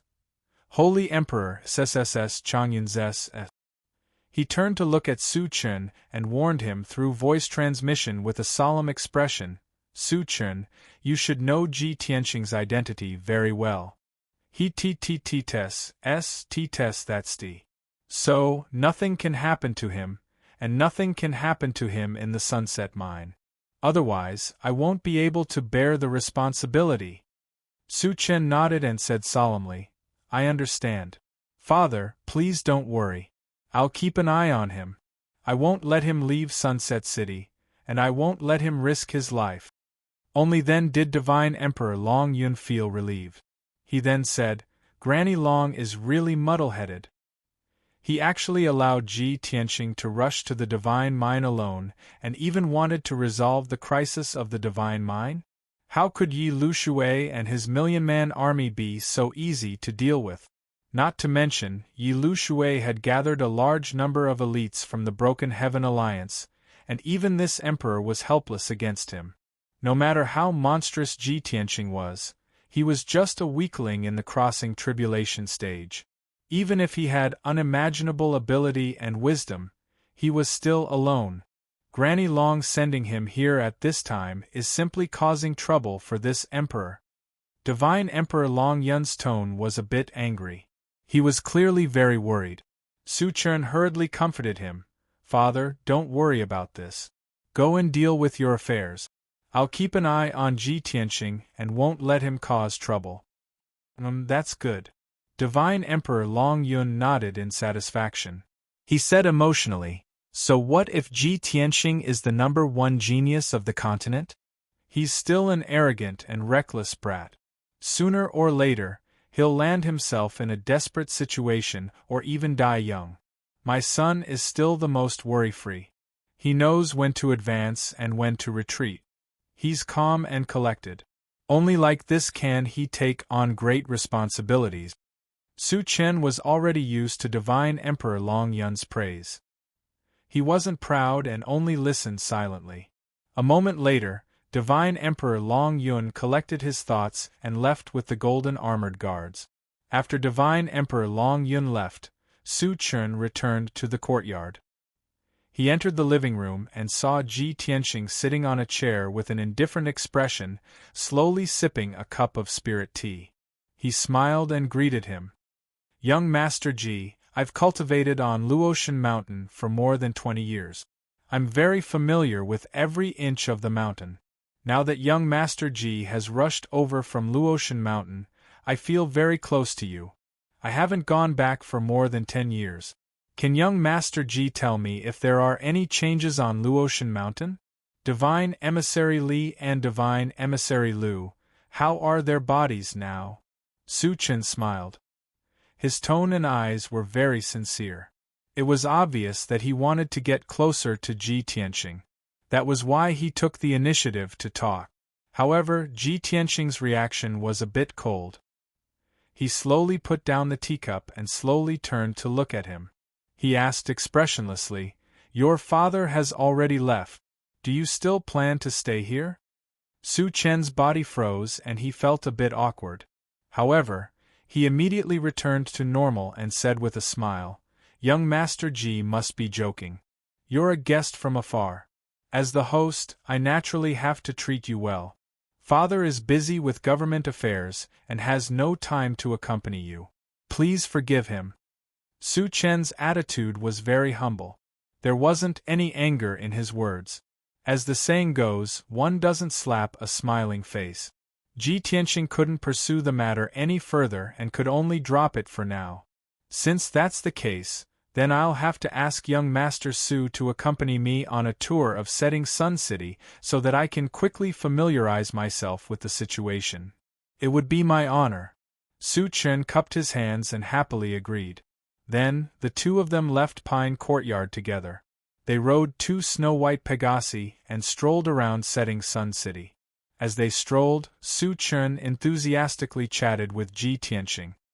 He introduced him to the various streets, palaces, and buildings in the city. On the surface, the two of them really looked like they were on a scenic tour enjoying the scenery. When the two of them finished strolling around the city, night had already fallen. Su Chen sent Ji Tianxing back to Pine Courtyard and stayed in the palace next door. Chapter 1825. Under the curtain of night, Sunset City was quiet and peaceful. Only the Chongyun Palace was lit all night, with flickering figures going in and out. It was still busy. In the Pine Courtyard, Ji Tianxing sat upright in his room, meditating and adjusting his breath. In fact, he wasn't cultivating. He was secretly releasing his divine sense to quietly investigate the situation in the Chongyun Palace. Although Su Chen had taken him around the palace during the day, he could only see some palace buildings on the surface. The real secret places were very hidden. He could only use his divine sense to investigate and distinguish, hoping to find some clues. In order not to be discovered, he didn't dare to release his divine sense at full strength. He could only explore the situation in the palace bit by bit and eavesdrop on the movements everywhere in the palace. Throughout the night, he eavesdropped on the conversations and exchanges of thousands of people. However, those thousands of people were all soldiers and guards. The content of their conversations was also insignificant. Even if Ji Tianxing filtered and analyzed it, it was difficult to summarize any useful clues and information. Not long after, the sky brightened. The next morning, Su Chen came to the Pine Courtyard to visit Ji Tianxing again. This time, he didn't take Ji Tianxing out to play. Instead, he brought 2 sets of top-grade spirit tea for Ji Tianxing to taste. The two sat under the 1,000-year-old pine in the courtyard, brewed the top-grade spirit tea, and set up a game of Go. They chatted while drinking tea. Ji Tianxing knew very well that Su Chen accompanying him was fake and monitoring him. On the surface, he was dealing with Su Chen, chatting casually and playing Go absent-mindedly. Secretly, he released his divine sense to investigate the movements in the Chongyun Palace, paying special attention to the scouts and messengers. This method was indeed effective. In just 4 hours he found a lot of useful information. Su Chen was very smart. He could see that Ji Tianxing was absent-minded and guessed that he was secretly investigating the situation. Therefore, as he placed a piece, he said with a smile, "When I was cultivating in Luotian Mountain, I was young and often couldn't cultivate in peace. Later, Divine Emissary Willow taught me how to play Go. Only by playing Go can one fully concentrate and have a clear mind. I'm ashamed to say this, but during the 20-plus years I've been cultivating in the Luotian Mountain, other than cultivating, I've spent all my time playing chess. So much so that no one in the entire Luotian Mountain is my match. Even Divine Envoy Willow, who taught me chess, no longer wants to play chess with me." Ji Tianxing said casually, "Well, I can see that young Master Su's chess skills are exquisite. It is indeed difficult to find a match." Su Chen smiled and probed, "When young Master Ji was cultivating in the Luotian Mountain, didn't you play chess with the other god disciples?" "I don't have the time, and I'm not interested," Ji Tianxing said indifferently. Su Chen revealed a look of surprise and said, "This shouldn't be. I see that young Master Ji has an extraordinary manner of speaking and has an elegant temperament. I presume that you come from a noble family and should have been able to play chess since you were young. Just now, the two of us played 6 rounds, and young Master Ji lost 6 rounds in a row. I'm afraid you didn't put in any effort, did you?" Hearing this, Ji Tianxing slowly put down the chess piece in his hand and said in a low voice, "Are you trying to anger me and force me to focus on playing chess with you?" "I wouldn't dare." Su Chen hurriedly waved his hands. How could he dare to admit it? Ji Tianxing was not angry. He looked at him calmly and said, "Your father doesn't want me to interfere with the matter of the god's mind, so he asked you to keep an eye on me, right?" No, young Master Ji misunderstood." Su Chen still shook his head without changing his expression and flatly denied it. Ji Tianxing continued, "I'm going to the border now to check on the arrangement of the armies of the 2 countries. You definitely won't agree, right?" Su Chen nodded and said, "That's true. You can just stay here and play chess with me. Why do you have to take the risk of going to the border?" Ji Tianxing's lips curled into a playful smile and asked, "Just now, you said that you've been playing chess in the Luotian Mountain for more than 20 years and no one can defeat you. If that's the case, do you dare to make a bet with me? If you lose, you won't come to the Pine Courtyard to keep an eye on me. How about it?" Su Chen refused without hesitation and said, "Young Master Ji is too kind. You're a guest, how could I dare to make a bet with you?" Ji Tianxing chuckled and said, "You don't dare or you don't care. My chess skills are so bad, what are you afraid of? How about this, if I still lose, I won't interfere with the god's mind anymore. I'll immediately bid farewell to Divine Emperor Chongyun and return to the Luotian Mountain." Hearing this, Su Chen's eyes flashed and a smile appeared on his resolute face. He stared at Ji Tianxing with sparkling eyes and asked in a serious tone, "Young Master Ji, is this true?" Ji Tianxing looked straight at him and said firmly, "I'm a man of my word." "Good." Su Chen couldn't contain his excitement and agreed, "Since young Master Ji is in such a good mood, then I'll respectfully accept." While speaking, he waved his sleeve and swept the board clean. The game began anew. Ji Tianxing took the white pieces and Su Chen took the black pieces. Just like before, the two of them quickly laid down their pieces. Su Chen carefully laid out his pieces and thought to himself excitedly, "Ji Tianxing is indeed smart. He saw through my father's thoughts and intentions and didn't want him to interfere with the god's mind. How could a proud and arrogant person like him swallow such humiliation? Now that I'm watching him and he's at his wit's end, he wants to make a bet with me. Ha ha! My chess skills can be ranked in the top 10 in the entire Luotian kingdom. I'm qualified to play against the chess saint. He'll definitely lose today and have to fulfill his end of the bet. He'll obediently leave the city and return to the Luotian Mountain." Ji Tianxing had lost 6 games in a row and all of them were a complete mess. Su Chen was naturally full of confidence and had full confidence that victory was within his grasp. He could already see Ji Tianxing dejectedly admitting defeat and leaving the city with a gloomy expression. 15 minutes passed quickly. There were already hundreds of chess pieces on the chessboard. Black and white pieces crisscrossed each other. Ji Tianxing was still the same as before. His expression was indifferent, and his eyes were calm and deep. However, the confident Su Chen's face was pale and beads of sweat appeared on his forehead. He held a black piece in his hand, and it hung stiffly in the air, unable to land. Most of the black pieces on the chessboard were dead, and only had a sliver of life left. The white pieces were majestic and filled with murderous intent. They had already become the general trend. Su Chen stared at the chessboard, his eyes filled with shock and disbelief. How is this possible? Ji Tianxing isn't proficient in chess at all. How did he suddenly become so powerful? An inescapable net, killer moves everywhere. Only a sliver of life is left, but it's also a trap. This is the 9 dragons burning the heavens layout. This is the chess saint Xie Wudao's ultimate skill. After a long silence, Su Chen raised his head with difficulty and looked at Ji Tianxing with a complicated expression. "Young Master Ji, I admit defeat." Su Chen's voice was bitter. It was hoarse and trembling. After admitting defeat, he dejectedly put away the chess pieces and wiped the sweat off his forehead. Chapter 1826. Ji Tianxing had won against Su Chen, but his expression was as calm as still water.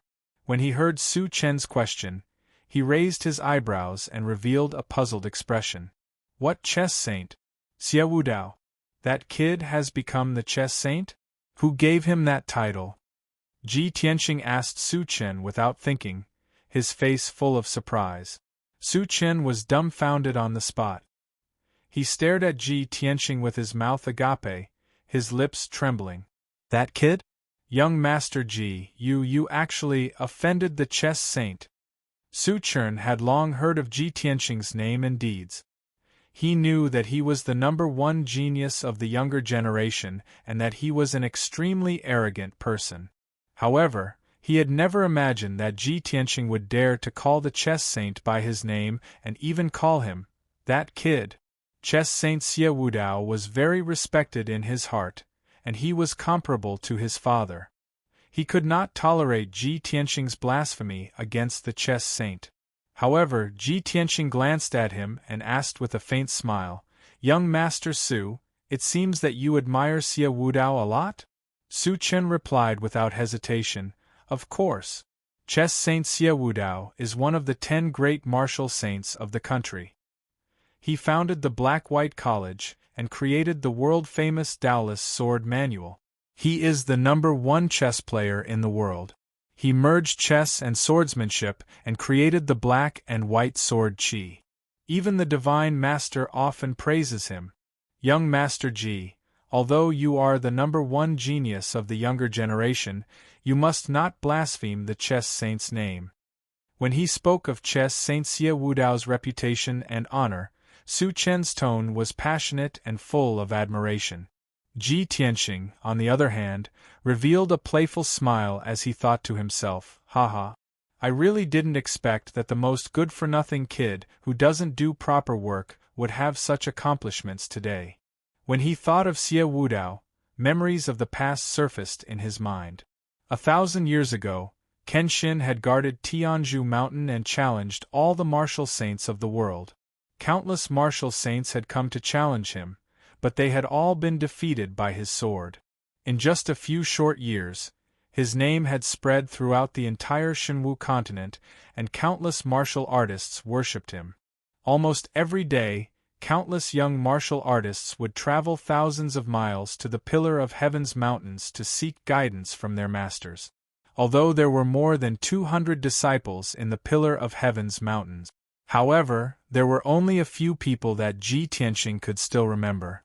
After all, those people had distinctive characteristics that left a deep impression on him. For example, Little White, who was the most thick-skinned of them all, would later become the White Dragon God. Another example was Xie Wudao, who loved chess as much as his life. That skinny kid had dark skin like a skinny monkey, but his eyes were abnormally bright. He was always dressed in a greasy black robe, and his hair was as messy as a chicken's nest. His favorite thing to do was to hold a set of purple jade chess and disturb his fellow apprentices when they were practicing their swordsmanship. Kenshin had noticed this person before. He had asked Huang Long to remind Xie Wudao to focus on practicing the sword and not to neglect his duties. More importantly, he should not disturb other people's cultivation. However, Xie Wudao did not repent and continued to be obsessed with chess. As usual, he went around looking for people to play chess with, causing his fellow apprentices to avoid him. Later, Huang Long became angry and wanted to expel Xie Wudao from the sect and chase him down the mountain. Xie Wudao knelt down and begged for mercy, kneeling for an entire night in the rain. Huang Long reported this matter to Kenshin, and Kenshin was especially kind and personally summoned Xie Wudao. In a secret room, Xie Wudao explained the cause of the matter. It turned out that his father was a chess master who had taught him chess since he was a child and insisted that the art of chess could reach the heavens.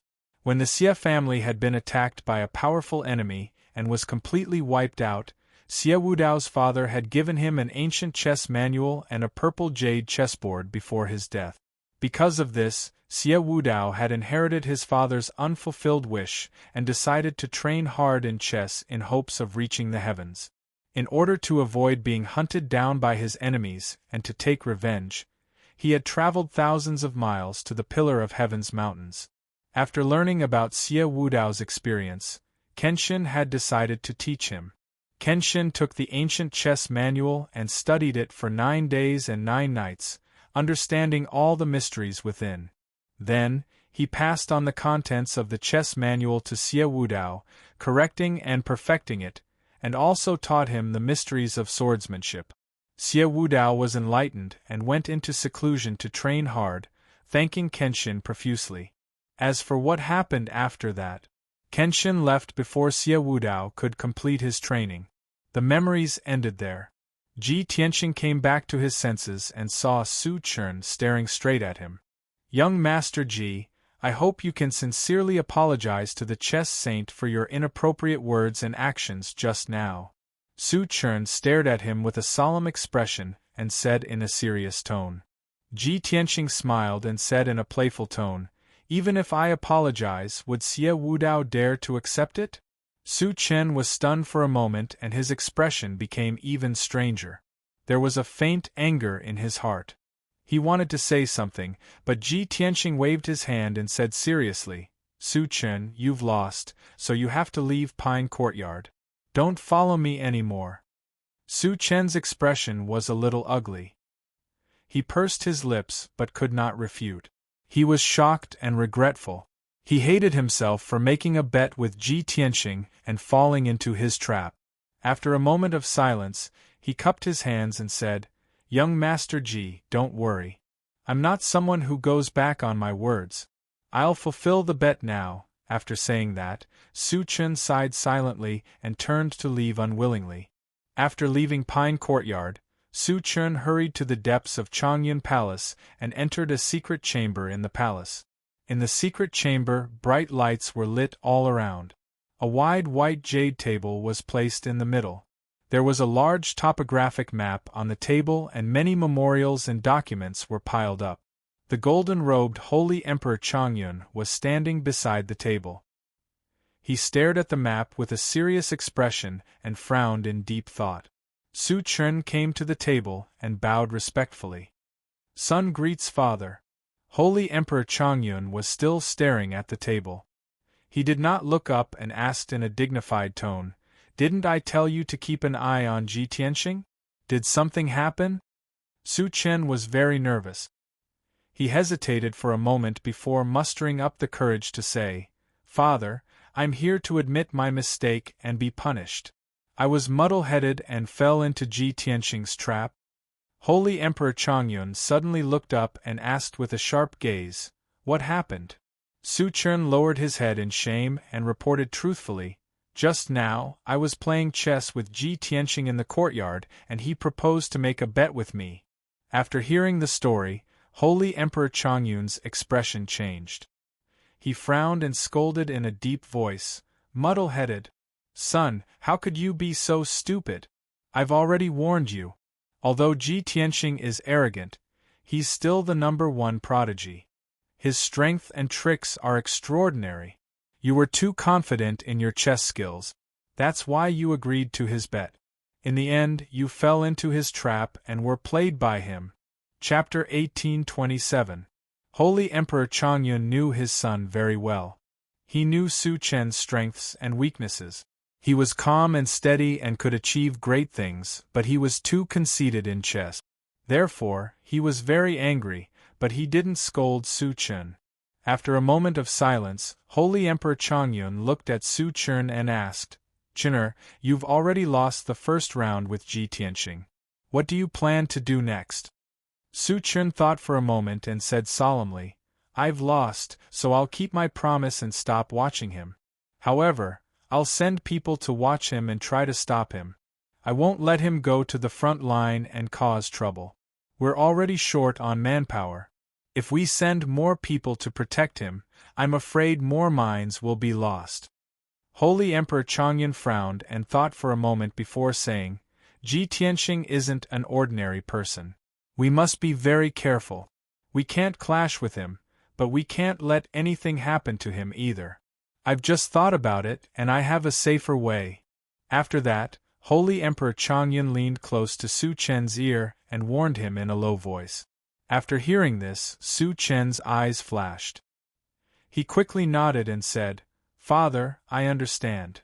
Then, he bowed to Holy Emperor Chongyun and left the secret room. Half an hour later, Su Chen stepped into Pine Courtyard with a smile and went to find Ji Tianxing. However, he didn't see Ji Tianxing after searching several rooms and secret rooms. He quickly found the guard captain and asked in a low voice, Where's young Master Ji? Where did he go? The guard captain replied respectfully, Just half an hour ago, young Master Ji left the courtyard and went out. What? Su Chen's expression changed and he shouted coldly, "Didn't I tell you to watch him and not let him leave?" The guard captain quickly knelt and said in fear and trepidation, "But, young master, you said in front of young Master Ji that you won't watch him anymore. So, when young Master Ji said he wanted to go out for a walk, I didn't dare stop him." Fool! Su Chen was anxious and angry. He asked, "Did he say where he was going?" "I don't know," the guard captain replied. "Which direction did he go?" Su Chen asked again. The guard captain answered again, "I don't know either, damn it." Su Chen was so angry that his face turned green. He roared, "Then what are you waiting for? Hurry up and find him." This subordinate obeys. The guard captain hurriedly got up and hurriedly gathered a few guards to search for Ji Tianqing's traces. Su Chen took a deep breath to suppress the anger in his heart and quickly left. The afternoon sun was very bright. Ji Tianqing remained invisible and flew out of Sunset City without anyone noticing. After leaving Sunset City, he flew straight to the west, heading for the border region.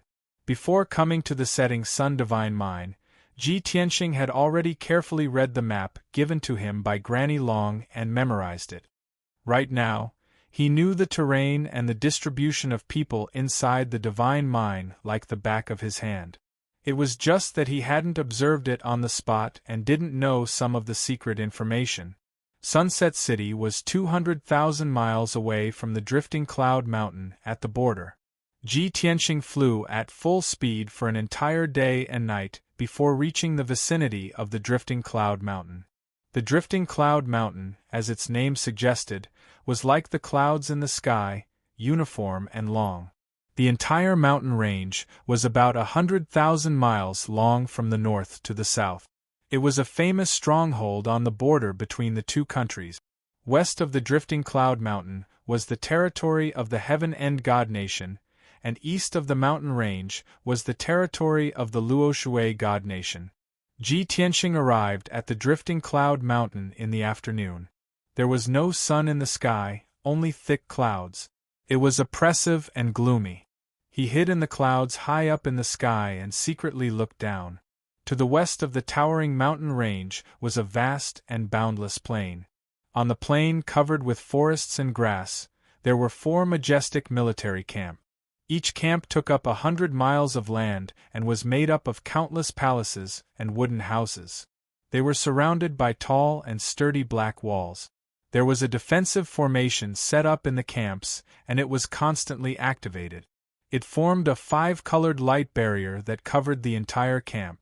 These 4 camps were built temporarily. From the details, it could be seen that the craftsmen of the Tianju Divine Nation were skilled. After observing for a while, Ji Tianqing noticed that the banners in the 4 camps were fluttering in the wind. There were teams of fully armed guards patrolling the area continuously. There were also guards riding birds in the sky, monitoring the movements of the surroundings. The 4 camps were heavily guarded. It was as difficult as ascending to the heavens to sneak in. Most importantly, Ji Tianqing found a problem. The 4 camps were built like cities. The wooden houses were for the ordinary soldiers and the palaces in the middle were for the generals. But he couldn't find where the Marshal Saint Yi Lu Shui and the Divine Guard army were. Thus, he looked to the east of the mountain range. There were many peaks and valleys to the east of the drifting cloud mountain. The terrain was rather steep, and it was impossible to set up a camp. 50,000 miles away from the drifting cloud mountain, there were many flat valleys and 6 camps were set up.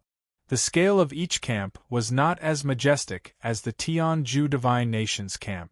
In the 6 camps there were different flags flying. There were more than 100,000 soldiers stationed in each camp. Ji Tianqing observed the flags and understood that the 6 camps represented the armies of the 6 empires. He couldn't help but frown and thought to himself, the Tianju Divine Nation claims to have 1,000,000 soldiers. But regardless of origin or country, they are all divided into 4 armies. The Luo River Divine Nation's 1,000,000 soldiers were mobilized from the 6 empires. But they were divided into 6 armies according to country. In addition, the terrain of this area is complicated and steep. The Luo River Divine Nation's army is obviously at a disadvantage. Fortunately, the two empires won't really go to war. Otherwise, the situation of the Luo River Divine Nation would be worrying. An hour later, he figured out the situation of the camps of the two countries and left the cloud layer in stealth mode. The confrontation between the armies of the two countries on the ground is just a facade. Even if the two empires have 1,000,000 soldiers, it is useless. The real battle is in the underground mining area. Ji Tianqing muttered to himself and quietly drilled into the ground. The moment he entered the ground, he could clearly feel that the soil and rocks around him contained a strong metallic aura. The metallic aura was especially thick. He just needed to circulate his energy slightly, and he could gather large amounts of golden light. It didn't take long for him to reach a depth of 100 miles and enter a mine. The huge and spacious mine was humid and hot. There were many stone lamps on the walls, emitting a weak light. There were hundreds of miners wearing coarse linen clothes. They were waving their pickaxes and shovels, digging into the rock layer and mining for dark green ores. Chapter 1828. Ji Tianqing remained invisible and hid in a corner of the mine, observing silently. He quickly realized that the miners and supervisors were from the Heaven End God Nation. Obviously, this mining area had been occupied by the people of Heaven End Divine Nation, and they were frantically mining day and night. According to the markings on the map, this is mining area C64, about 8,000 miles in radius. The bandits of Heaven End Divine Nation have forcefully occupied this mining area, and they want to mine the ore veins as quickly as possible to snatch the resources. Otherwise, when things calm down in the future and Luo Shui Divine Nation reclaims the lost land, Heaven End Divine Nation won't be able to obtain much benefit. Ji Tianqing knew the psychology of bandits like the back of his hand.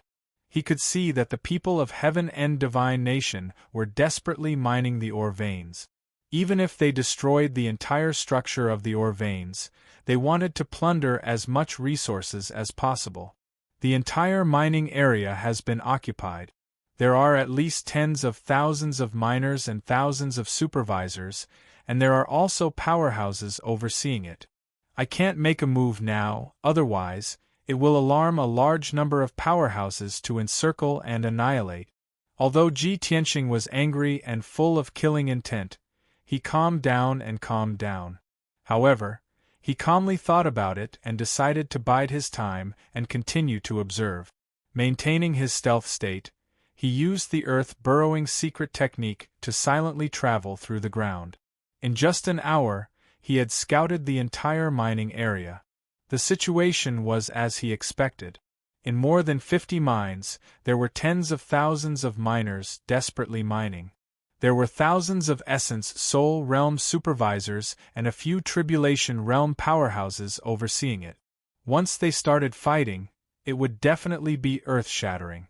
Ji Tianqing had to leave the mining area and continue to shuttle east. Next, he explored more than 20 mining areas in a row for the whole day. These mining areas were all occupied by Heaven End Divine Nation, and the situation was more or less the same. A large number of miners were frantically mining. All kinds of spirit stones, metal ores, and rare gems were mined by the miners and handed over to the supervisors. The supervisors then handed over the ore resources to the commander guarding the mining area. The commander of each mining area was a Tribulation Realm powerhouse, and there were 3 to 5 Tribulation Realm powerhouses under his command. In the hands of these commanders, a large number of ore resources were regularly handed over to Heaven End Divine Nation's camp. After Ji Tianqing investigated this situation, he really wanted to assassinate the leaders of the various mining areas and snatch the ore resources. However, after some consideration, he temporarily suppressed this idea. After all, these mining areas were all occupied by the Heaven Absolute Divine Nation. He couldn't save them alone. Even if he assassinated the mine commanders, the amount of ore he could get back was limited. He would also expose his whereabouts and be surrounded by many experts. The 80-plus mining areas near Drifting Cloud Mountain have all been occupied by the Heaven Extinction Divine Nation. I can't save them for now. Now, I can only rush to the mining areas that are still being fought over. After making up his mind, Ji Tianxing continued to head east. That night, he entered Mine D36 and hid in the dark to observe the situation. The mine was very quiet, and only the soldiers of the Luo Shui Divine Nation were guarding it. The miners had long since left. Without a doubt, this mining area was currently being fought over. It was one of the targets of the Heaven Absolute Divine Nation.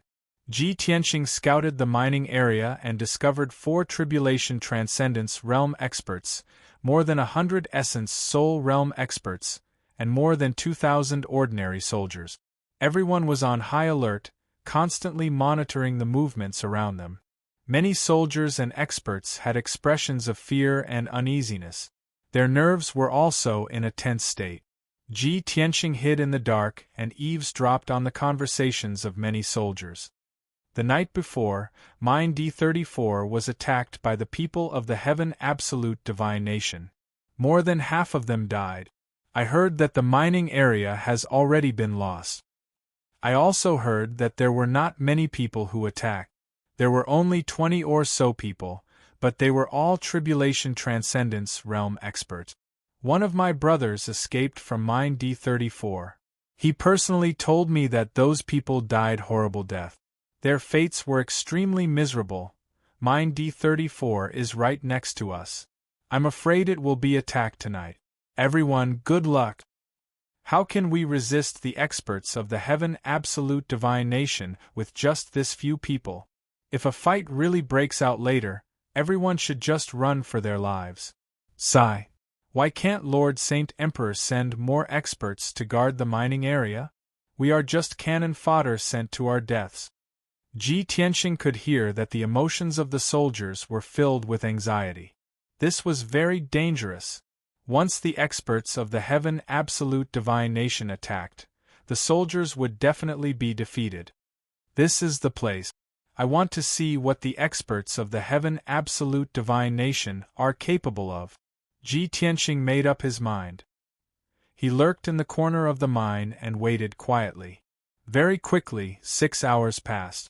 It was the second half of the night, the darkest moment before dawn. The soldiers had been on guard for an entire day. Their nerves had been stretched taut.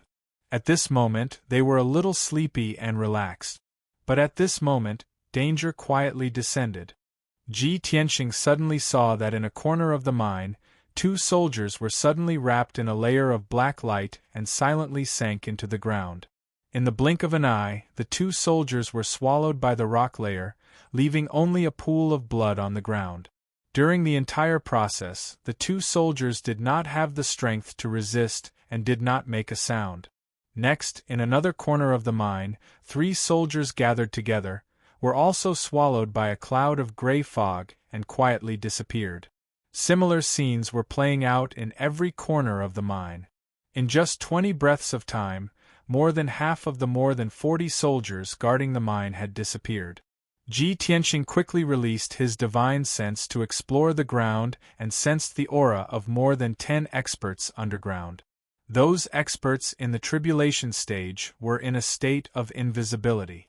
They clearly divided the work and used secret methods to assassinate the soldiers in the mine. In a short while, more than 40 soldiers were killed, leaving only 3 experts in the primordial soul realm. They also sensed that something was wrong. Seeing that the soldiers in the mine had disappeared, they immediately screamed for help in horror and ran out of the mine. However, the entrance and exit of the mine were sealed by the black light. The 3 experts in the primordial soul realm could not escape the mine, and even their voices could not be transmitted out. Then, a few more rays of black light, gray fog, and light shadows came and killed the 3 experts on the spot. The whole mine was quiet. Except for Ji Tianxing, only the 16 experts in the tribulation stage were left. 14 of them quickly left the mine and sneaked into the next mine to continue to assassinate the guard. Two experts stayed and jointly controlled a pitch-black gourd to devour the underground mine. The metal mine that was dozens of miles long was quickly devoured by the black gourd magic treasure and was soon uprooted. The whole process was very covert and did not make any huge movements. It was really undetectable. Ji Tianxing secretly watched the whole process and finally understood the other party's methods. Chapter 1829. Whoosh! The invisible Ji Tianxing silently passed through the underground and arrived behind the two tribulation transcendence experts. Both of them were in the third level of the tribulation transcendence realm. They were both wearing black robes and masks. They cooperated very well. The two of them were channeling and controlling the black gourd to devour the second spirit stone vein. They did not notice anything strange. Ji Tianxing attacked with lightning speed. He formed a sword with his hands and stabbed at the back of the two experts' heads. Whoosh whoosh! Two extremely sharp golden sword lights instantly pierced through the back of the two experts' heads, piercing their minds and souls. In just an instant, the bodies and souls of the two experts were killed instantly. They were completely dead. The two corpses slowly fell and leaned against the rock layer. They did not make a sound. The pitch-black Dharma treasure gourd also lost the support of magic power. It floated silently in the darkness. Ji Tianxing grabbed the black gourd and checked it with his divine sense. He immediately found some clues. The gold-devouring gourd? Isn't this the Dharma treasure of the Mound Hill sect from 1,000 years ago? Back then, the Mound Hill sect attracted a lot of attention. They were besieged and annihilated by powerful enemies. Even their secret techniques were lost. Why would someone from the Heaven's End divine nation have the gold-devouring gourd? Ji Tianxing held the gold-devouring gourd and pondered with a frown. Then, he rummaged through the two corpses, trying to find some identification or emblem. Unfortunately, the two corpses did not wear any badges. There were no badges on their clothes or masks. Ji Tianxing took off their interspatial rings and searched for a while. Not only did he find many cultivation resources and Dharma treasures, but he also found two badges. The two badges were shaped like swords. They were completely golden.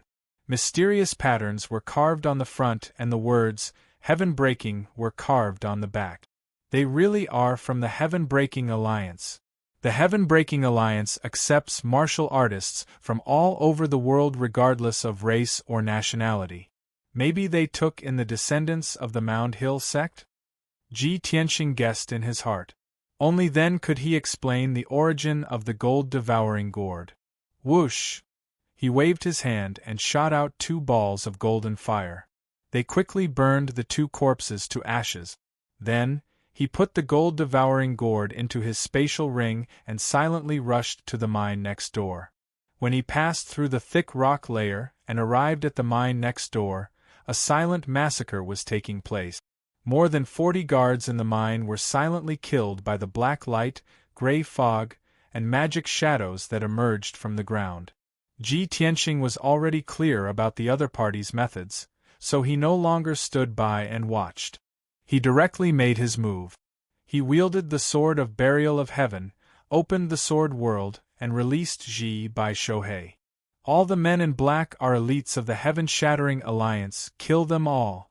Ji Tianxing ordered coldly.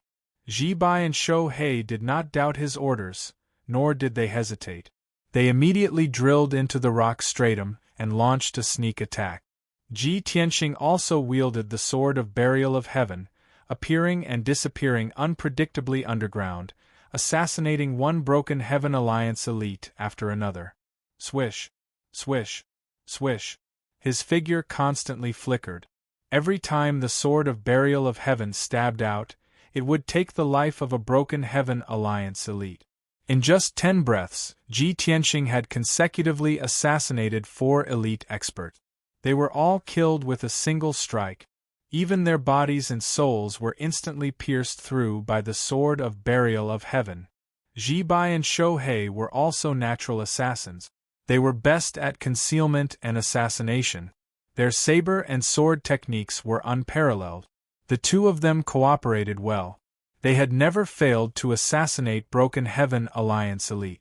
In just 20 breaths, 13 of the 14 elite experts in the mine had been assassinated. Among them, Ji Tianxing killed 7. Ji Bai and Shou He killed 5. The last remaining elite expert was scared out of his wits when he realized that all his companions had been killed. He desperately ran back. However, no matter how fast he ran, he was not faster than the sword of burial of heaven. Swish! A cold light flashed. The sword of burial of heaven pierced through layers of rocks and ore veins, accurately stabbing into the back of his head. Blood splattered. The cold light was dazzling. The last elite expert was also killed in an instant. His physical body and divine soul turned into an ice-cold corpse. The sword of burial of heaven flew back into Ji Tianxing's hand and became cold and silent again. Ji Tianxing ordered Ji Bai and Shou He, search the spatial rings of each corpse. Leave them to me. Also, destroy the corpses. Ji Bai and Shou He cupped their fists and immediately spread out to search for the spatial rings and destroy the 14 corpses. Not long after, the two of them handed the 14 spatial rings to Ji Tianxing. Ji Tianxing opened the spatial rings one by one and took the pills and spirit stones inside for himself. He also found 14 golden sword tokens. In addition, he also found 7 pitch-black mysterious gold devouring gourds. This discovery made him frown fiercely. He realized that something was wrong. 7 gold devouring gourds? Including the one from before, there are 8 in total. 1 for every 2 people. Damn it! How could the people of the Broken Heaven Alliance have so many gold devouring gourds? Could it be that the Broken Heaven Alliance has mastered the secret refining method of the gold devouring gourds and can mass produce them? If that's the case, then we're in big trouble. Ji Tianxing was very clear that 1 gold devouring gourd could devour dozens of mineral veins. If the experts of the Broken Heaven Alliance were equipped with gold devouring gourds, they could plunder thousands or even tens of thousands of mineral veins in one night. Such a terrifying plundering speed was simply shocking. No wonder more than 80 mining areas of the Sunset Divine Mine were lost in just a short month. The people of the Heaven's End Divine Nation had long planned this. Ji Tianxing put away the gold devouring gourds and golden sword tokens and rushed to the next mine with a gloomy face. At the same time, the dozen or so guards who were lucky enough to survive in this mine all ran out of the mine in panic. Everyone screamed for help. Some people even sent out signal arrows and communication jade slip. The news quickly spread to the surrounding mines. But no one responded to these survivors, and no experts came to rescue them. It was because the various mines in this mining area were attacked by black-clothed experts, and thousands of people had already died. The various mines fell into chaos. The guards and Essence Soul experts were trying their best to encircle those black-clothed experts. Unfortunately, the difference in strength between the two sides was too great. The black-clothed experts were all elites of the Broken Heaven Alliance. Not only did they come prepared, they also had a large number of secret techniques and treasures. It was very difficult for ordinary guards and Essence Soul experts to injure those experts. Instead, they were quickly slaughtered, and the number of people decreased sharply. The few Tribulation Transcendence experts guarding the mining area were also besieged by many black-clothed experts. They were either killed on the spot or escaped with serious injuries. The entire mining area fell into chaos, and the guards were utterly defeated. Ji Tianxing also did not expect that the Heaven's End Divine Nation would actually send out so many elites of the Broken Heaven Alliance at once. The number of people exceeded 100. The situation was so critical. He, Ji Bai, and Shou He did not hold back anymore. They went all out to assassinate those elite experts. This hidden battle lasted for a full 6 hours before it ended. Ji Tianxing was unscathed, and Ji Bai and Shou He were lightly injured. But they killed 99 elites of the Broken Heaven Alliance and seized more than 200 mineral veins. Chapter 1830. At dawn. To the east of the drifting cloud mountain, The 4 camps of the Tianju God Nation were all lit up. In the 3rd camp, a meeting was being held in a majestic palace. In the vast and majestic meeting hall, there were more than 20 generals in golden armor standing in an orderly manner. The generals waited patiently. Occasionally, there would be people secretly communicating, but they would all lower their voices and keep quiet. In the north of the hall, there was a high platform made of white jade. On the high platform there was a magnificent throne. On it sat a middle-aged man in a purple robe with white hair and beard. This man was thin and tall. His face was sickly white, but he was exceptionally handsome. Although his hair, beard, and eyebrows were all white, his face did not look old. He was like a handsome man in his 40s. The most obvious feature was the purple mark on his forehead. It was a lifelike small sword, flickering with a faint purple light. Occasionally there would be flashes of lightning. This man was the commander of the million-strong army, the commander of the Tianju God Nation's immortal guards, and Marshal God Tianju's most trusted general, Marshal Saint Yi Lu Shui. He was leaning on the wide throne with his eyes closed. He did not move at all, nor did he breathe. He was like a stone statue. Suddenly, footsteps came from outside the hall. A black-armored lieutenant rushed into the hall in a hurry. He knelt on the ground and reporting to the Saint Emperor, "There's news from District D." The hall instantly quieted down. Over 20 golden-armored generals turned to look at the commanding officer in unison. Marshal Saint Yi Lu Shui also slowly opened his eyes. In his deep black eyes there was a flash of purple lightning. "Speak." He opened his thin lips slightly and uttered a low and cold word. The messenger officer hurriedly reporting to the Holy Emperor, "There are sounds of fighting coming from the 36th district. The Black Spirit Guards have already made their move and exposed their whereabouts. They are fighting with the guards." Yi Lu Shui nodded slightly and said indifferently, "Leave." The messenger captain bowed respectfully and left the conference hall. The 20 or so golden-armored generals all looked excited and expectant. They were all rubbing their fists and palms together. "That's great. With the efficiency of the Black Spirit Guards, they can kill all the guards within the time it takes for an incense stick to burn. Based on my estimations, the battle should have ended by now. All the trash from the Luo Shui Divine Nation should have been killed, right? Lord Saint Emperor's plan is truly ingenious, toying with the people of the Luo River Divine Nation in the palm of his hand. The idiots of the Luo River God Nation scattered their forces, wanting to defend more than 30 mining areas at the same time. However, Lord Saint Emperor has sent out over 100 Black Spirit Guards to attack District D. They can take it down in the blink of an eye. The Black Spirit Guards' mission has been completed. Next, it's time for us to take over the mining area. All the benefits have been taken by you guys. Now it should be my turn, right? Lord Saint Emperor, please send this general to District D to clean up the mess and occupy the mining area." "Lord Saint Emperor, this general is also willing to go." All the generals were discussing among themselves. A few of them volunteered themselves and couldn't wait to occupy the mining area. Yi Lu Shui's eyes swept across the hall. Wherever he looked, no one dared to look him in the eyes. They all lowered their heads respectfully. In the blink of an eye, all the generals shut their mouths and the hall quieted down. Yi Lu Shui then said expressionlessly, "We have already crossed the drifting cloud mountain and are 100,000 miles into the Luo Shui Divine Nation. The deeper we go into the Sunset Divine Mine and the more mining areas we occupy, the more dangerous our situation will be.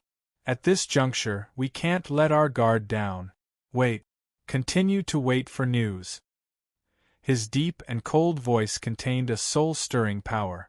It was as if a mountain was pressing down on them. All the generals lowered their heads and didn't even dare to breathe loudly. Yi Lu Shui closed his eyes again and didn't speak. Time passed silently. Everyone stood in place and waited patiently. After about half an hour, footsteps sounded outside the hall again. It was the same messenger officer. He rushed into the hall like a gust of wind and knelt on the ground with a pale face. He anxiously reported, "Lord Saint Emperor, something bad has happened." All the generals were in an uproar. They were all stunned and confused as they stared at the messenger officer. Yi Lushui also opened his eyes and frowned. He asked in a deep voice, "What's the matter?" The messenger officer said anxiously, "Lord Saint Emperor, the Black Spirit Guards have received news that they were assassinated by a mysterious expert and suffered heavy casualties." "What?" Yi Liushui's face immediately changed. His eyes were filled with a cold light. The faces of all the generals turned pale with fright, and they began to clamor on the spot.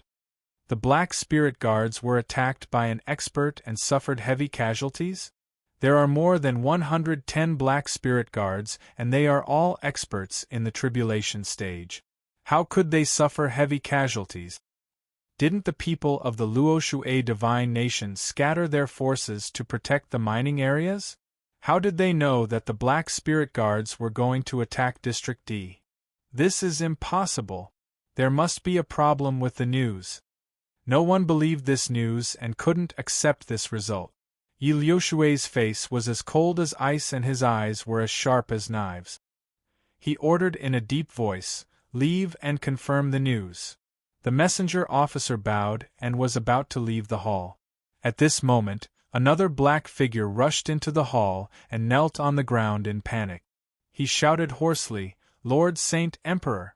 The Black Spirit Guards suffered heavy casualties, and only 13 of them managed to escape. This black figure was also a messenger officer. The terrified and panicked voice was like a thunderclap exploding in the main hall, shocking everyone on the spot. All the generals were petrified.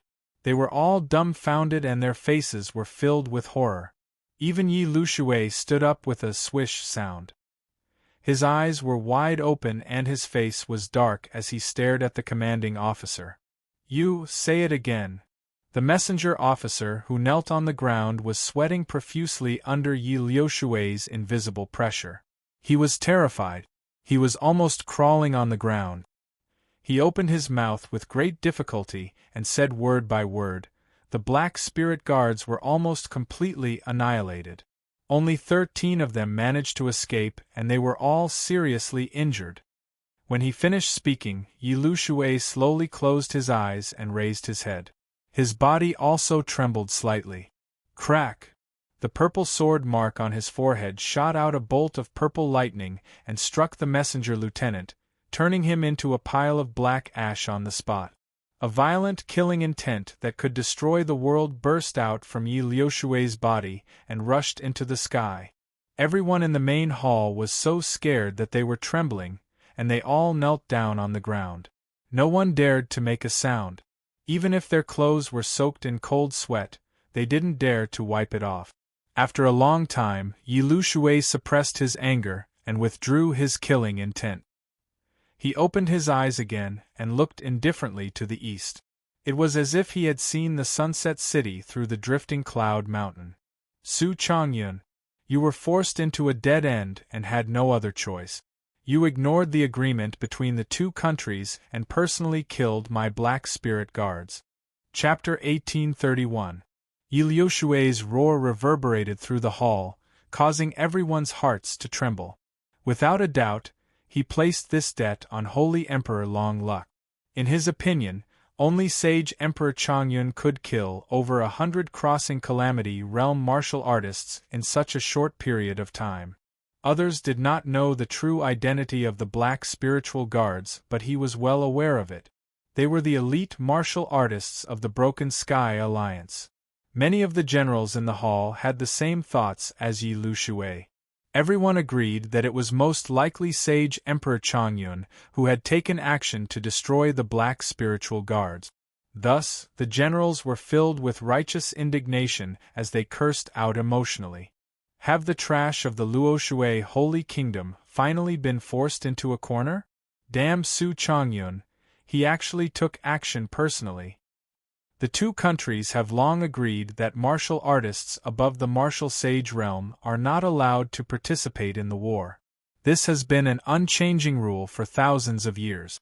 Now, the Luoshui Holy Kingdom has broken the rule. Sage Emperor, our country's army is going to march east and kill them all. We must make them pay with their blood. Su Chongyun has taken action personally and killed over 100 black spiritual guards. Although this loss is painful, it has also given us an excellent excuse to go to war.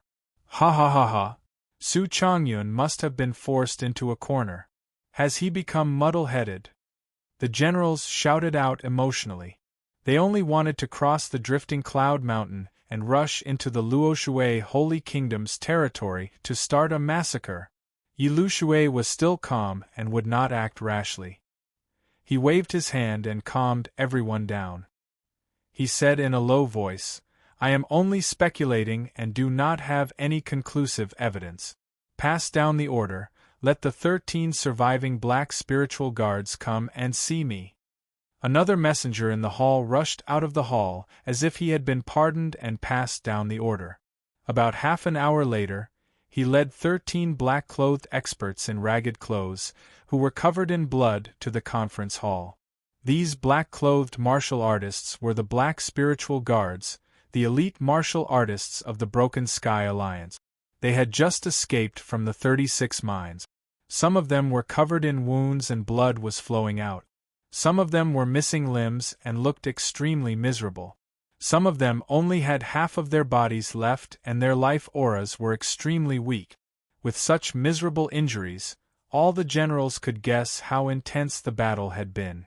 Yi Luoshui looked down at the 13 black spirit guards and asked in a deep voice, "Who killed you? Is it Su Chongyun?" The 13 black spirit guards looked at each other. After being stunned for a moment, they reported the situation truthfully. Reporting to Lord Sage Emperor, "It shouldn't be Su Chongyun. He is a martial saint expert. It is impossible for him to personally take action. At that time there were 3 people fighting with us. All of them had the strength of the tribulation stage. The leader was a white-robed young man. That white-robed youth uses a mysterious black sword and has mastered an extraordinary sword art. At that time, the mining area was in chaos. The defenders fought with us, but the ones who dealt the most damage were those 3. Hearing this, Yi Luoshui frowned. What? Su Chongyun didn't make a move? 3 people can kill over 100 black spirit guards? The expressions of the generals changed as well. They were all confused and shocked, unable to believe this fact. Over 100 tribulation stage experts were killed in such a short time. Other than a martial saint, who else can do it? Where did those 3 guys come from? How can they be so powerful? Have their strength reached the half-step to martial sage realm? The white-robed youth uses a mysterious black sword. We must investigate this person and eliminate him as soon as possible. Everyone was discussing and their expressions were filled with anger and worry. The sky was slightly bright. In the Chongyun Palace of Sunset City, in the spacious and majestic meeting hall, Sage Emperor Chongyun sat at the head of the table. More than 10 generals in armor stood in the middle of the hall. The atmosphere in the hall was very gloomy. Everyone's expressions were grave. Sage Emperor Chongyun's face darkened as he said in a low voice, "I have called everyone here early in the morning to announce the latest news. I believe everyone knows that 2 hours ago, a large group of Black Spirit Guards attacked Mine D36. More than 2,000 defenders were defeated on the spot. More than 80% of them were killed or injured. Only 300 people escaped. Now that mine has been lost." Although all the generals knew about this, they did not know the specific situation and the number of casualties. Hearing Sage Emperor Chongyun's words, everyone's expressions changed drastically and their hearts sank. More than 10 generals whispered to each other. They were quite agitated and indignant. Despicable Tianju is really vicious to the extreme. It's the damned Black Spirit Guards again. They're simply unscrupulous executioners. In just 3 months, 88 mining areas have been lost. Tianju's people have already invaded our territory. Sage Emperor, are we still going to bide our time? How can we endure such humiliation? Please give the order, Sage Emperor, to send the army to the west and attack Tianju's camp. We must teach Tianju a painful lesson to wash away the humiliation and hatred. The crowd was agitated and the generals were filled with righteous indignation. They all urged Sage Emperor Chongyun to give the order to attack. Sage Emperor Chongyun's face became colder and colder. He said in a low and dignified voice, "This Sage Emperor understands your feelings. How can we not want to kill our way into Tianju's camp and kill them all? But our country is in a critical situation now. How can we fight with Tianju's god nation head-on? What's more, this is Tianju's scheme. If we take the lead, won't we fall into their trap?" Hearing this, all the generals fell silent. They could only suppress their anger and killing intent. Being suppressed by Tianju's god nation and losing a mine every day, they could only swallow their anger and not fight head-on. This was the most sullen and humiliating thing. But for the overall situation of Luo River God Nation, they could only endure it. Every time they thought of this, all the generals gnashed their teeth in hatred. Right at this moment, a messenger commandant rushed into the main hall like a gust of wind. With a face full of joy, he shouted, "Good news! Good news!" Holy Emperor Chongyun and the other generals were all stunned. They all turned to look at the commanding officer. The messenger officer ran to the center of the hall and knelt on one knee. He cupped his hands and reported, "Sage Emperor, good news came from mine D36. After the defense of the mine was defeated, there was no Tianju's army to occupy it. More than 100 Black Spirit Guards who attacked the mine were killed by a mysterious expert. Only a dozen escaped." The messenger officer's tone was very excited, and his face was also full of excitement. Sage Emperor Chongyun and all the generals were stunned on the spot. They all widened their eyes in disbelief. The hall was silent for a few breaths, and then there was an uproar. What? The mine was not lost? More than 100 Black Spirit Guards of Tianju's God Nation were killed. Chapter 1832. The originally quiet great meeting hall became a boiling cauldron of voices, bustling with noise. More than a dozen generals were shocked. They exclaimed in disbelief and discussed excitedly. No one could believe that things had taken a turn for the better. A mysterious expert had actually appeared out of nowhere and killed the notorious black-robed expert without leaving a single piece of armor behind. This was great news. Compared to the death of hundreds of Black Spirit Guards, the defeat of the guards in the mining area was nothing. Holy Emperor Chongyun was also excited. After thinking for a while, he murmured, "Where did this mysterious expert come from? How could he be so powerful? To be able to kill hundreds of Black Spirit Guards in such a short time, only a martial sage can create such a miracle. Could it be a strong reinforcement sent by the Divine Master?" Thinking of this, he looked at the messenger and asked in a deep voice, "Do you know the identity of this mysterious expert?" The messenger shook his head and answered honestly, "I don't know. But Commander Li, who was guarding the mining area, has escaped and is waiting outside the conference hall. Summon him." Holy Emperor Chongyun waved his hand. The commanding officer immediately withdrew from the main hall and summoned Commander Li for an audience. After a while, a middle-aged man in black armor limped into the conference hall. He was covered in blood. This man was Commander Li of Mining Area D36. He was seriously injured. His armor was already in tatters. His body was covered with wounds, revealing his white bones. Even his left arm was missing. It had been cut off by a sharp weapon. Enduring the pain, he walked into the conference hall and reported to Holy Emperor Chongyun, "Holy Emperor, the mining area was attacked by more than 100 Black Spirit Guards. The soldiers suffered heavy casualties." Holy Emperor Chongyun did not want to hear the details. He waved his hand and interrupted Commander Li. he asked in a deep voice. Let me ask you, who is the mysterious expert that killed so many Black Spirit guards? Commander Lee frowned and thought for a while. Then he answered honestly, there were 3 mysterious experts. They seemed to be very young and were only in the crossing Calamity realm. The leader was a young man in a white robe. He used a mysterious black sword. His swordsmanship was superb. No one could stop him. Holy Emperor Chongyun frowned and asked in disbelief. There were 3 mysterious experts? And they are all in the Tribulation Transcendence realm? Not only was he in disbelief, but the generals were also in an uproar, extremely shocked. Could it be that it wasn't a martial saint? How can he be a Tribulation Transcending realm expert? Just 3 Tribulation stage powerhouses killed hundreds of Black Spirit guards? That's ridiculous. The Black Spirit guards are all Yi Liushui's loyal lackeys. They are all in the Tribulation stage. Could it be that the 3 mysterious experts have all passed the 8th or 9th level heavenly tribulation and possess the strength of a half-step martial sage? The generals discussed animatedly. They were all deeply curious about the identities of the 3 mysterious experts. Holy Emperor Chongyun calmed down.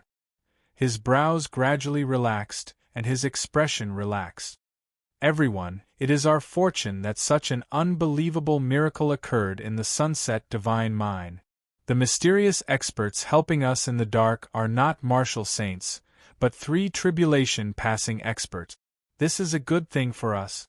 At least, we didn't violate the agreement between the 2 nations and didn't leave any evidence for the Heaven Extinction Divine Nation to use against us. They won't have an excuse to start a war with us. After that, Holy Emperor Chongyun asked Commander Lee to leave the hall to recuperate. He then ordered one of the generals to send a garrison to the 36th mine to clean up the mess. After the meeting was over, he dismissed all the generals and quickly left the great meeting hall. 15 minutes later, the eastern horizon revealed a tinge of orange. The sun was about to rise. Holy Emperor Chongyun was sitting in his study, frowning and deep in thought. At this moment, footsteps came from outside the door. A young man in a golden robe entered the study. The young man was Su Chen. He looked a little tired, and there was a hint of worry between his brows. He stood in front of Holy Emperor Chongyun and bowed. "Father, you summoned me here in such a hurry. What orders do you have?" Holy Emperor Chongyun stopped thinking and asked with a serious expression, "Have you found Ji Tianxing?" Su Chen smiled bitterly and shook his head. He said in a heavy tone, "I led the guards and searched the entire Sunset City. I even searched the surrounding 100,000 miles." He didn't need to say the rest. Holy Emperor Chongyun understood. Su Chen didn't rest for 2 whole days. He had been searching for Ji Tianxing.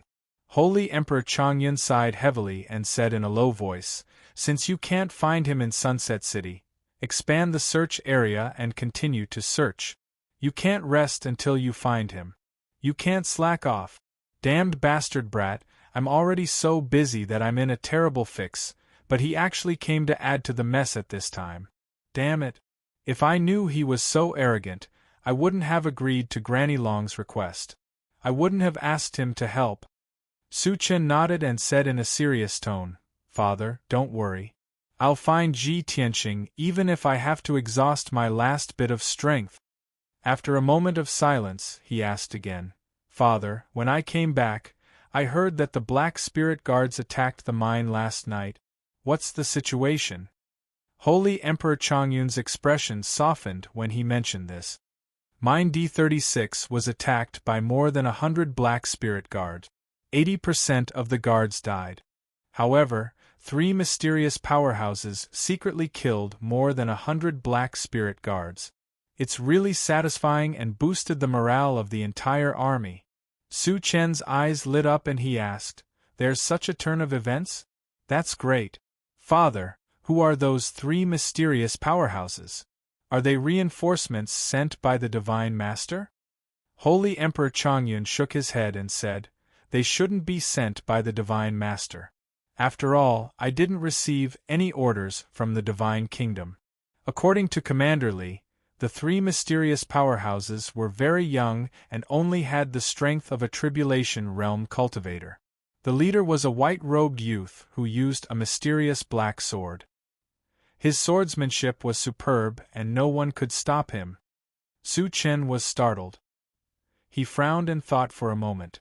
Suddenly, a thought flashed through his mind. Father, I have an unrealistic guess. Ji Tianxing had just left Setting Sun City and disappeared for 2 days, and then this happened. Do you think the mysterious powerhouse who secretly killed the enemy could be Ji Tianxing? He also wore a white robe and was very young.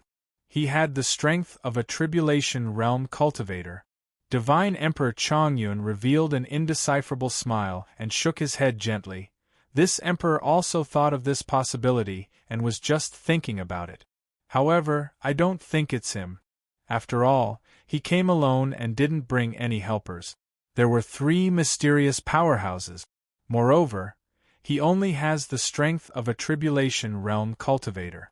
No matter how monstrous he is, he can't defeat a tribulation realm cultivator. He can't even kill a black spirit guard. How could he kill more than 100 people? Chapter 1833. After over 100 black spirit guards were killed, the Sunset Mine was peaceful for 2 days. Yi Lushui had indeed recruited a large number of elites from the Broken Sky Alliance and called them the Black Spirit Guards. However, there were only over 300 Black Spirit Guards. Over 100 Black Spirit Guards were killed in the battle at Mine 36. Yi Lushui could not bear such a heavy loss and had to put many of his plans on hold. However, after 2 days, Yi Lushui had a new plan. That night, the Black Spirit Guards started to move again. The plan was the same as before. The main theme was to kill and invade. Over 60 Black Spirit Guards would attack Mine B47 together and kill the guards in the mine quickly and use the gold-devouring gourd to plunder a large number of mines. After that, the generals of the Heaven End Divine Nation would lead an army of over 10,000 to occupy the mine. As long as the Luoshui Divine Nation could not take back the mine, Yi Lushui would send a large number of miners and supervisors to mine. In the past 3 months, Yi Lushui used this method to gradually occupy over 80 mines and plunder tens of thousands of mines. Of course, the plan this time was slightly different from before. In order to deal with the 3 mysterious experts that might appear, Yi Lushui equipped the Black Spirit Guards with powerful killing weapons. In the past 2 days, Ji Tianxing did not leave the mine, nor did he rest. He brought Ji Bai and Shou He to secretly move around Mine B and secretly set up many formations, especially the dozen or so mines that were in danger. They were the main targets of the Heaven End Divine Nation and also his main targets of protection. Unfortunately, he did not have enough time to set up a powerful defensive formation. He could only set up some small and practical formations. In addition, he also hid in the mines and took the time to study the gold-devouring gourd. 1,000 years ago, he knew about the existence of the Mound Mountain sect and the gold-devouring gourd. He even came in contact with this unique treasure. Now that he studied the gold-devouring gourd that the Black Spirit Guards carried, he realized that it was an improved version and was made in batches. This gold-devouring gourd's purpose was more simple, which was to quickly devour mines. However, the treasure's power was also more powerful. It could devour a 1,000-feet-long metal mine in just a few breaths. To put it simply, this special gold-devouring gourd was refined for the purpose of plundering mineral veins. Ji Tianxing dismantled a gold-devouring gourd and understood it thoroughly. He understood many things in his heart. In addition to setting up the formation and studying the gold-devouring gourd, he had also set up a few secret chess pieces. Ji Bai and Shou He were sent to different mining areas by him. They were separated by thousands of miles and were secretly monitoring the situation. Under his command, King Jinshan, the Xitigarbha Divine Armor, and over 100 Earth Spirit experts were hiding in the depths of a mining area, waiting for orders at any time. It was no exaggeration to say that the dozens of mining areas within a radius of 50,000 miles were all under his control. Deep into the night, the mining area was completely silent. Ji Tianxing stayed in mining area B39. He hid in a corner of the mine and became one with the rock. He was meditating with his eyes closed. He silently used his Dharmakaya of heaven and earth and turned his consciousness into tens of thousands of invisible threads that merged into the heaven and earth. Under his control, tens of thousands of strands of divine consciousness spread out, covering a radius of 1,000 miles. Nothing within 1,000 miles could escape the perception of his divine sense. Even if it was deep underground, he could see a drop of water on the ground or a speck of dust floating in the air. Suddenly, the voice of Ji Bai's divine consciousness rang in his mind. "Master, there's a situation in mining area 47. Ji Bai was hiding in a mining area thousands of miles away from him. Using the ancient sect's divine sense technique that he had taught him, he could communicate with his consciousness from thousands of miles away." Ji Tianxing suddenly opened his eyes. A golden light flashed in his palm, and an exquisite pagoda appeared. The palm-sized pagoda released a dazzling white light that enveloped his body. Swoosh! With a flash of white light, he disappeared from where he was. In the next moment, he traveled through thousands of miles of space and appeared in mining area 47. In the past 2 days, he had set up the exquisite illusory formation in dozens of mining areas and connected it to the pagoda. In case of an emergency, he could use the pagoda to teleport to any of the mines. The Linglong Treasure Pagoda was a high-grade tribulation-level magical treasure. It was one of his recent spoils of war. Unfortunately, a certain black spirit guard had this magic treasure but did not know the use of the pagoda. He could only keep it as an antique. Ji Tianxing recognized this magic treasure and found the exquisite illusory formation in his memory. He combined it with the pagoda to perform such a miraculous method. When he appeared in the dimly lit mine, a silent massacre was taking place. Dozens of black spirit guards were hiding underground, quietly using assassination methods to kill the guards in the mine. Ji Tianxing did not hesitate to take out the Burial of Heaven sword and used the divinity concealment step to escape underground to start the massacre. Swoosh, swoosh, swoosh. Swoosh, swoosh, swoosh. He didn't use a powerful sword technique to avoid causing the heavens to collapse and the earth to shatter, destroying the entire mine. He used stealth and teleportation to assassinate the black spirit guards one by one using the simplest and most effective method. In just a short period of time, dozens of black spirit guards had died under his sword. There was only one black spirit guard left. He was an expert in the 7th stage of the tribulation level and was very powerful. Moreover, this person had a deadly weapon, the god-killing and soul-seizing needle. It was a high-grade tribulation-level magic treasure that was very insidious and could only be used once. Once the soul-seizing needle was used, it could lock onto the opponent's divine soul and pierce into it before detonating. Even a martial arts saint would be in danger if he was careless and was pierced by the needle. If a tribulation-level expert was killed by the needle, there was almost no chance of survival. The Black Spirit Guard was very cunning. He pretended that he was no match for Ji Tianxing and ran away in a panic. Ji Tianxing chased after him. The Black Spirit Guard took the opportunity to release the god-killing and soul-seizing needle to attack Ji Tianxing's divine soul. A cold light bloomed and was about to pierce through Ji Tianxing's defense and into his forehead. At this critical moment, he realized that death was coming. Without hesitation, he raised the Burial of Heaven sword in front of his eyes. Bang! The god-killing and soul-seizing needle pierced the Burial of Heaven sword and detonated on the spot, releasing a destructive light that could destroy the world. The holy sword trembled and flashed black light.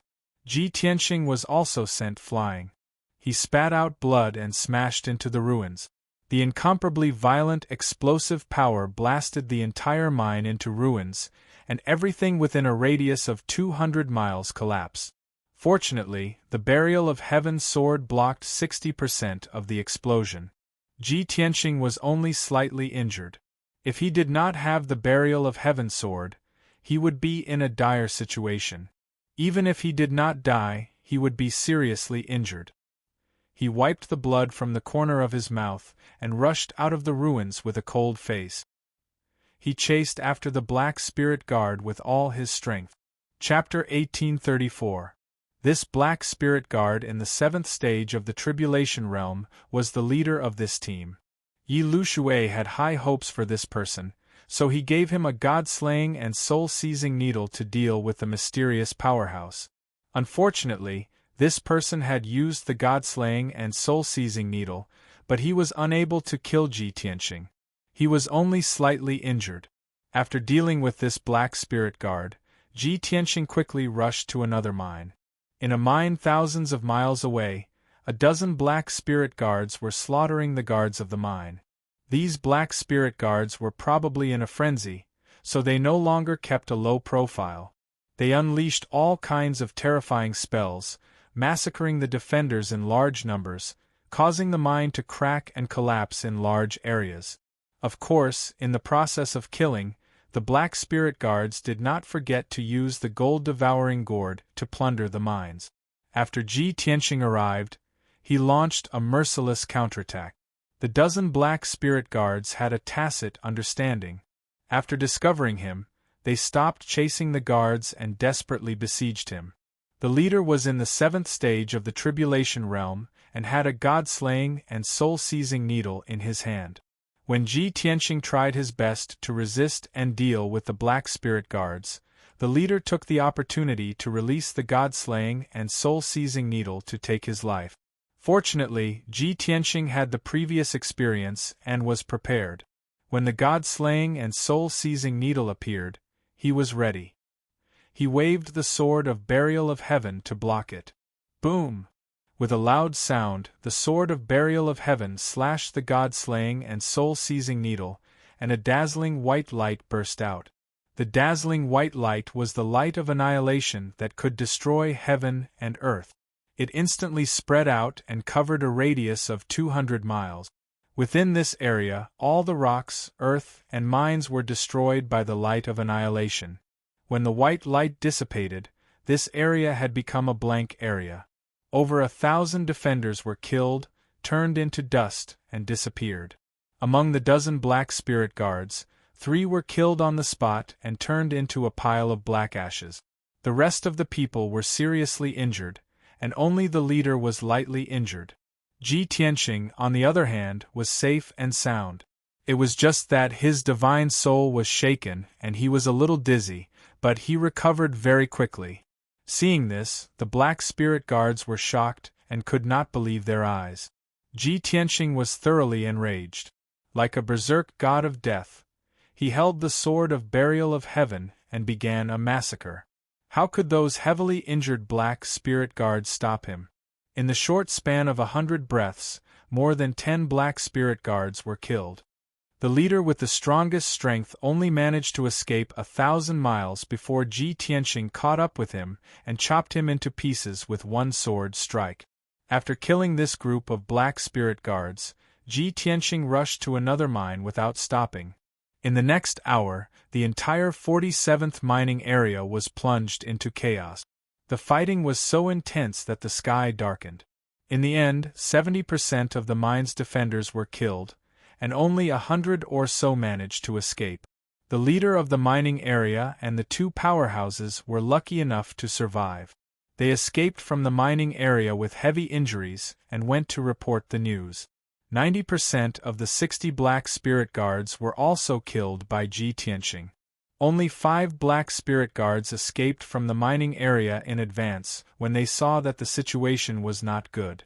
After the battle, Ji Tianqing seized more than 50 golden sword tokens and more than 20 gold-devouring gourds.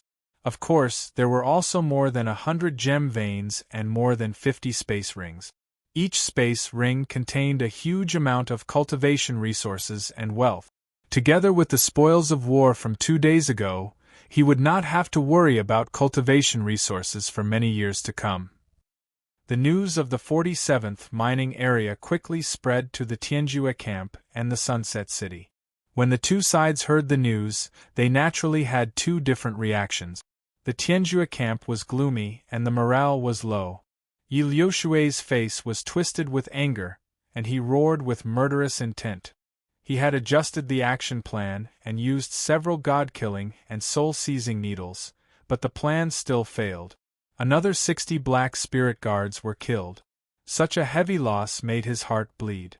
The generals were also incomparably sad and indignant. They wished they could go to the battlefield and kill that damned mysterious strong man.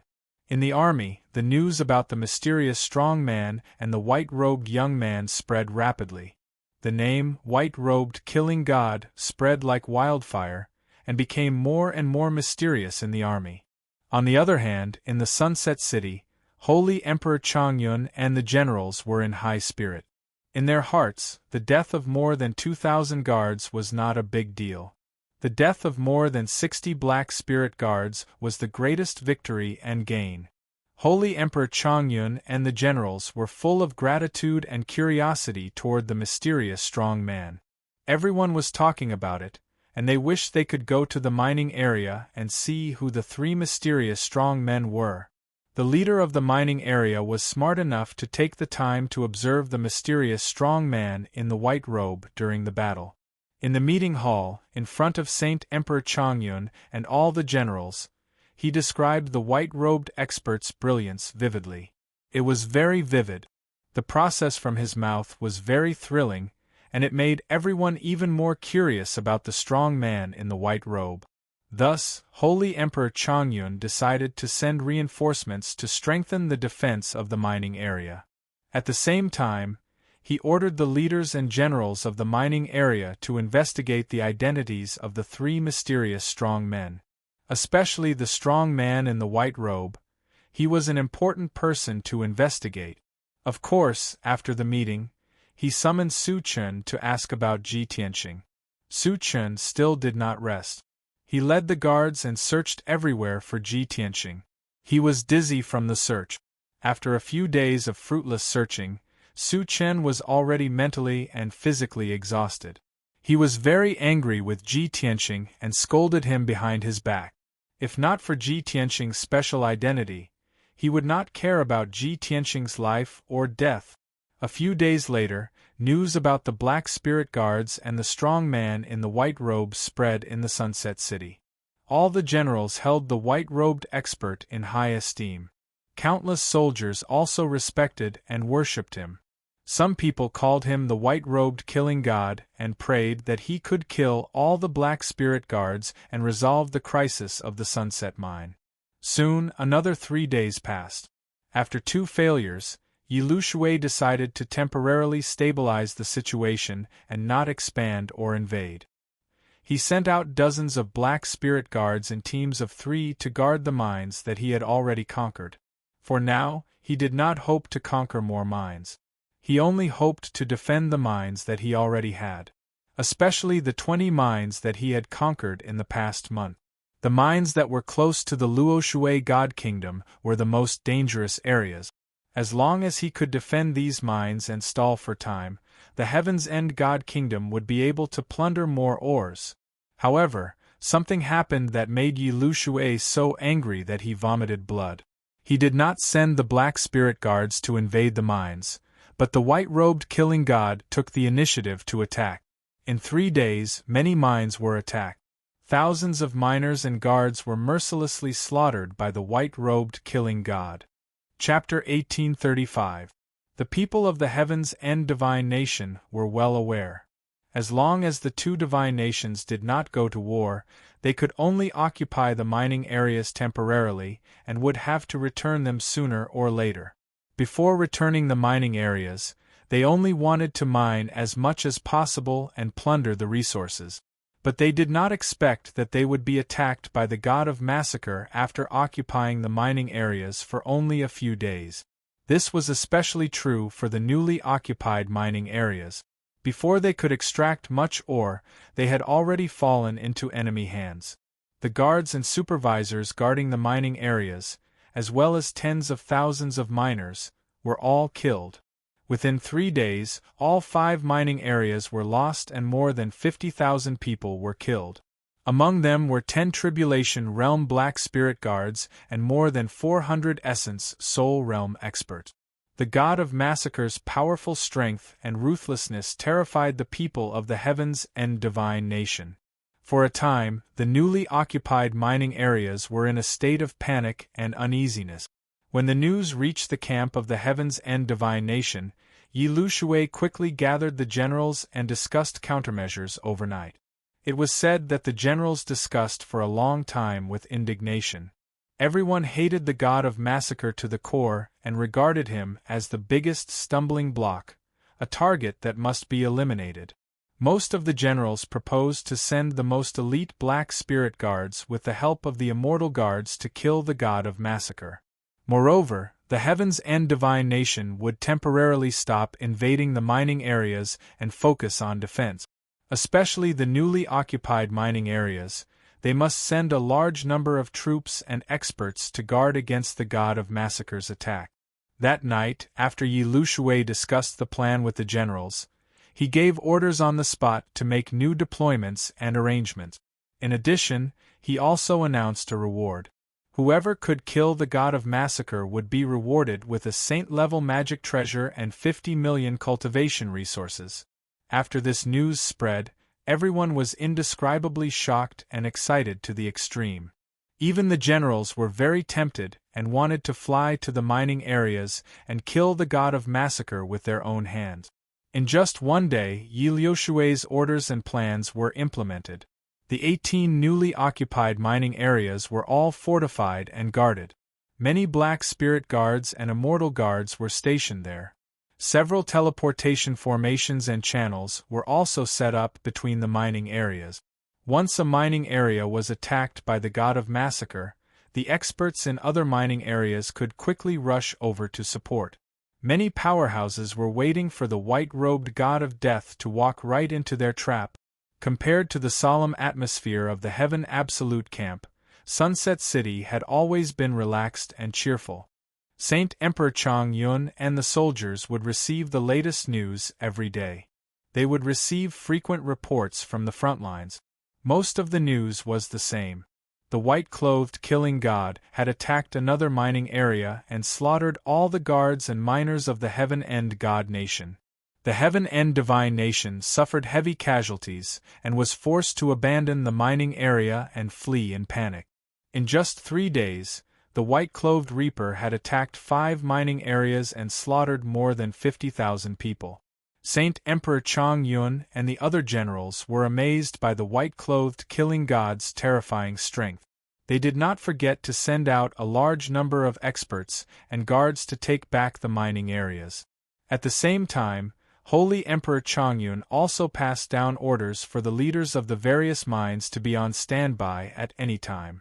Once the white-clothed killing god took action and reclaimed a mining area, the leaders of the mining area would have to quickly provide support and lead the army to enter the mining area. Late night of the 4th day. Within a certain mining area, 100 li underground, a huge black shadow that was hundreds of feet long was silently flying through the pitch-black underground. It was a huge beast that was completely black and covered in scales. It was the Xitigarbha divine armor. It was the overlord of the earth, and it hid its aura as it traveled underground. No one below the martial sage realm could detect it. 4 powerhouses stood quietly on its broad back. The leader was a youth in a white robe, Ji Tianqing. Standing beside him was a man in golden armor. He was only a meter tall, and he carried a dark golden war hammer. This person was the leader of the Earth Spirit tribe, the Golden Mountain King. Behind the two of them stood a young man and a young woman. They were both experts with cold and murderous auras. They were Ji Bai and Shohei. The Golden Mountain King looked ahead and sent a voice transmission to Ji Tianqing. "Young master, are we really going to cross the 18 mining areas and attack mining area C?" Ji Tianqing nodded slightly and said calmly, "There are more than 200 mining areas in the Sunset Holy Mine. According to the different directions, they are divided into 4 areas, namely A, B, C and D. Mining Area A and B are around Sunset City and are currently safe. They are under the control of the Luo Shui Holy Kingdom. Mining Area C is near the Drifting Cloud Mountain and has been occupied by the Heaven Extinction Holy Kingdom. Only Mining Area D is still being fought over. Half of it belongs to the Luo Shui Holy Kingdom, and the other half is occupied by the Heaven Extinction Holy Kingdom. In the past 3 days, I have conquered 5 mining areas. The people of the Heaven Extinction Holy Kingdom will definitely be restless and hate me to the core. Yi Lu Shui will definitely strengthen the defense and send a large number of experts to guard the 18 mining areas. He will wait for me to die. Speaking of this, his lips curled into a cold smile and he said playfully, "If I act according to plan and attack the 18 mining areas, I will be walking into a trap." Yi Lu Shui has sent most of the experts to guard the 18 mining areas. The defense at the back must be weak. I want to give Yi Lu Shui a surprise and make him even more anxious. The Golden Mountain King thought for a while and nodded. "Young master, this is a good idea. We have the initiative and can advance or retreat as we wish. The other party can't do anything to us. However, even if we kill the guards and miners of Mining Area C, the Luo Shui Holy Kingdom won't be able to send people to reclaim it." Ji Tianxing gently shook his head and said, "There is no need to rush. I am here to help Holy Emperor Chongyun to resolve the crisis of the entire Sunset Divine Mine, not to reclaim a few mining areas. As long as we continue to attack and inflict heavy losses on the Heaven Extinction Holy Kingdom, they will not be able to hold on for long and will flee in defeat. At that time, the problem will be solved and Holy Emperor Chongyun will lead people to reclaim all the mining areas." Only then did the Golden Mountain King understand his overall plan. He immediately showed a look of admiration and saluted. "Young master, this humble king admires your wisdom." Ji Tianxing just smiled and did not say anything else. Unknowingly, half a day passed. The Xitigarbha divine armor traveled tens of thousands of miles underground and finally entered Mining Area C. This area was not far from Drifting Cloud Mountain. There were more than 60 mining areas around it that were occupied by the Heaven Extinction Holy Kingdom. In each mining area, there were hundreds of guards and supervisors, monitoring the tens of thousands of miners who were mining day and night. The situation was just as Ji Tianxing expected. The defense of the mining areas in this area was weak, and there were not many experts guarding them.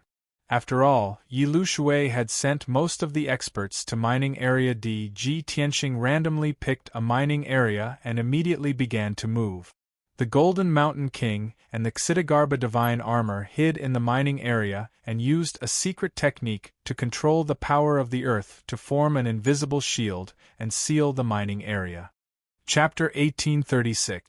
In just a quarter of an hour, the Jinshan King and the Xitigarbha Godly Armor had finished casting the spell. A shield of barren earth formed by the power of the earth enveloped the mining area within a radius of 8,000 miles. With this shield of barren earth, no matter what happened in the mining area, it would not be discovered by others. Ji Tianxing brought Ji Bai and Shohei, quietly entered the mining area and began the massacre. Swish, swish, swish. Suddenly, more than a dozen giant golden swords appeared in a dimly lit mine and floated in the air. The hundreds of miners and dozens of supervisors who were working in the mine were suddenly awakened and turned their heads to look at the golden swords. At the same time, the giant golden swords, which were more than 10 meters tall, shot out sword lights that filled the sky like a rain of arrows. Bang! Bang! Bang! In an instant, the hundreds of miners and dozens of supervisors were hit by the overwhelming sword lights and burst into blobs of blood. Dull thuds and painful screams mixed together, echoing endlessly in the mine. In a short span of 10 breaths, the dozen or so golden swords shot out tens of thousands of sword lights, killing everyone in the mine.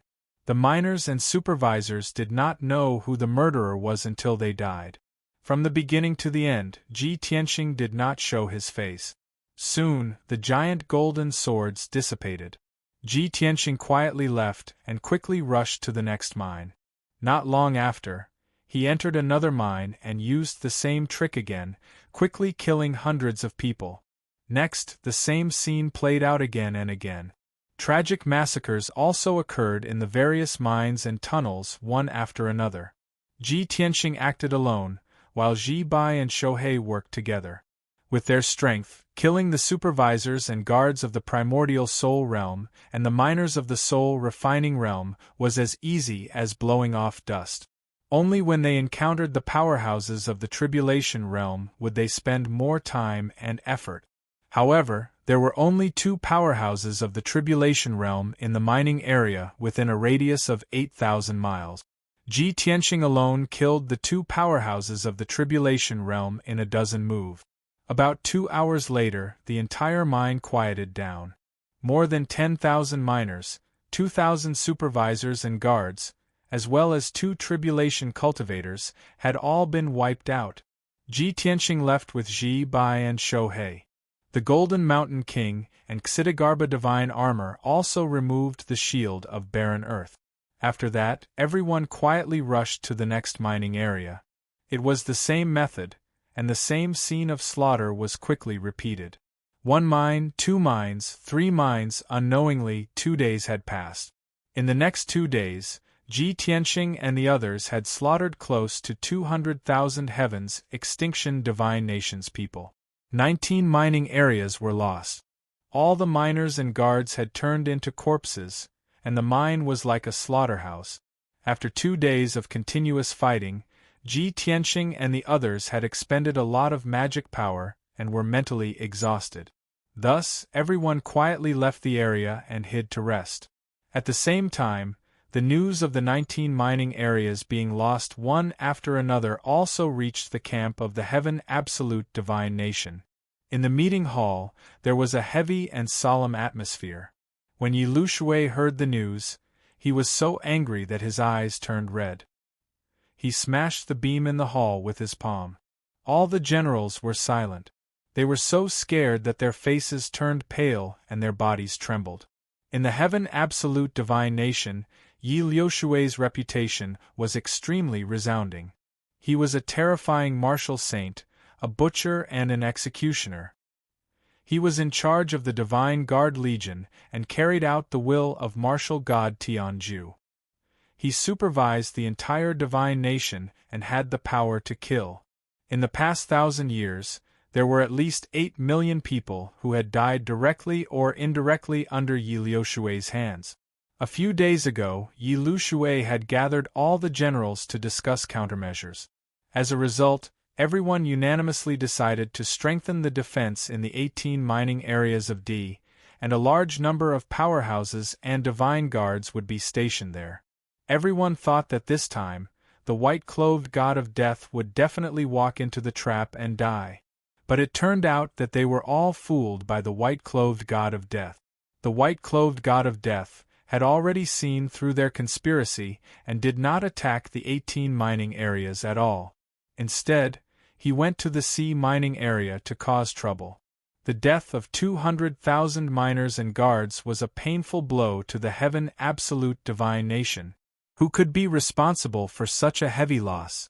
Of course, everyone knew why Yi Lushui was so furious. His intelligence and strategy had been ruthlessly trampled on by the white-clothed god of death. This was simply an unbearable insult. For a moment, Yi Lushui almost could not hold back his anger and wanted to find the white-clothed god of death personally. However, for the sake of the overall situation, he suppressed this idea. After all, he was a martial saint powerhouse, the right-hand man of martial god Tianju. Once he personally took action, it would not be able to hide from the Luoshui divine nation. At that time, the situation would be unsalvageable. After a long time, Yi Lushui calmed down and discussed a new strategy with the generals. A day passed quickly. Ji Tianxing, Jinshan King, and the others rested for a whole day. After recuperating, they set off again and started to act again. This time, Ji Tianxing changed his strategy and had a new plan. He still stayed in the sea mining area and attacked a random mining area. Moreover, he only attacked 2 mining areas at a time and then quickly retreated to another place. Jinshan King was confused and asked him why he was doing this. Why not destroy more than 10 mining areas like before and deal a heavy blow to the heaven absolute divine nation? Ji Tianxing smiled and said meaningfully, "In just 10 days, we have destroyed more than 20 mining areas and killed more than 200,000 guards and miners. No matter how strong Yi Lu Shui is, he can't take such a heavy blow. He is the right-hand man of martial god Tianju.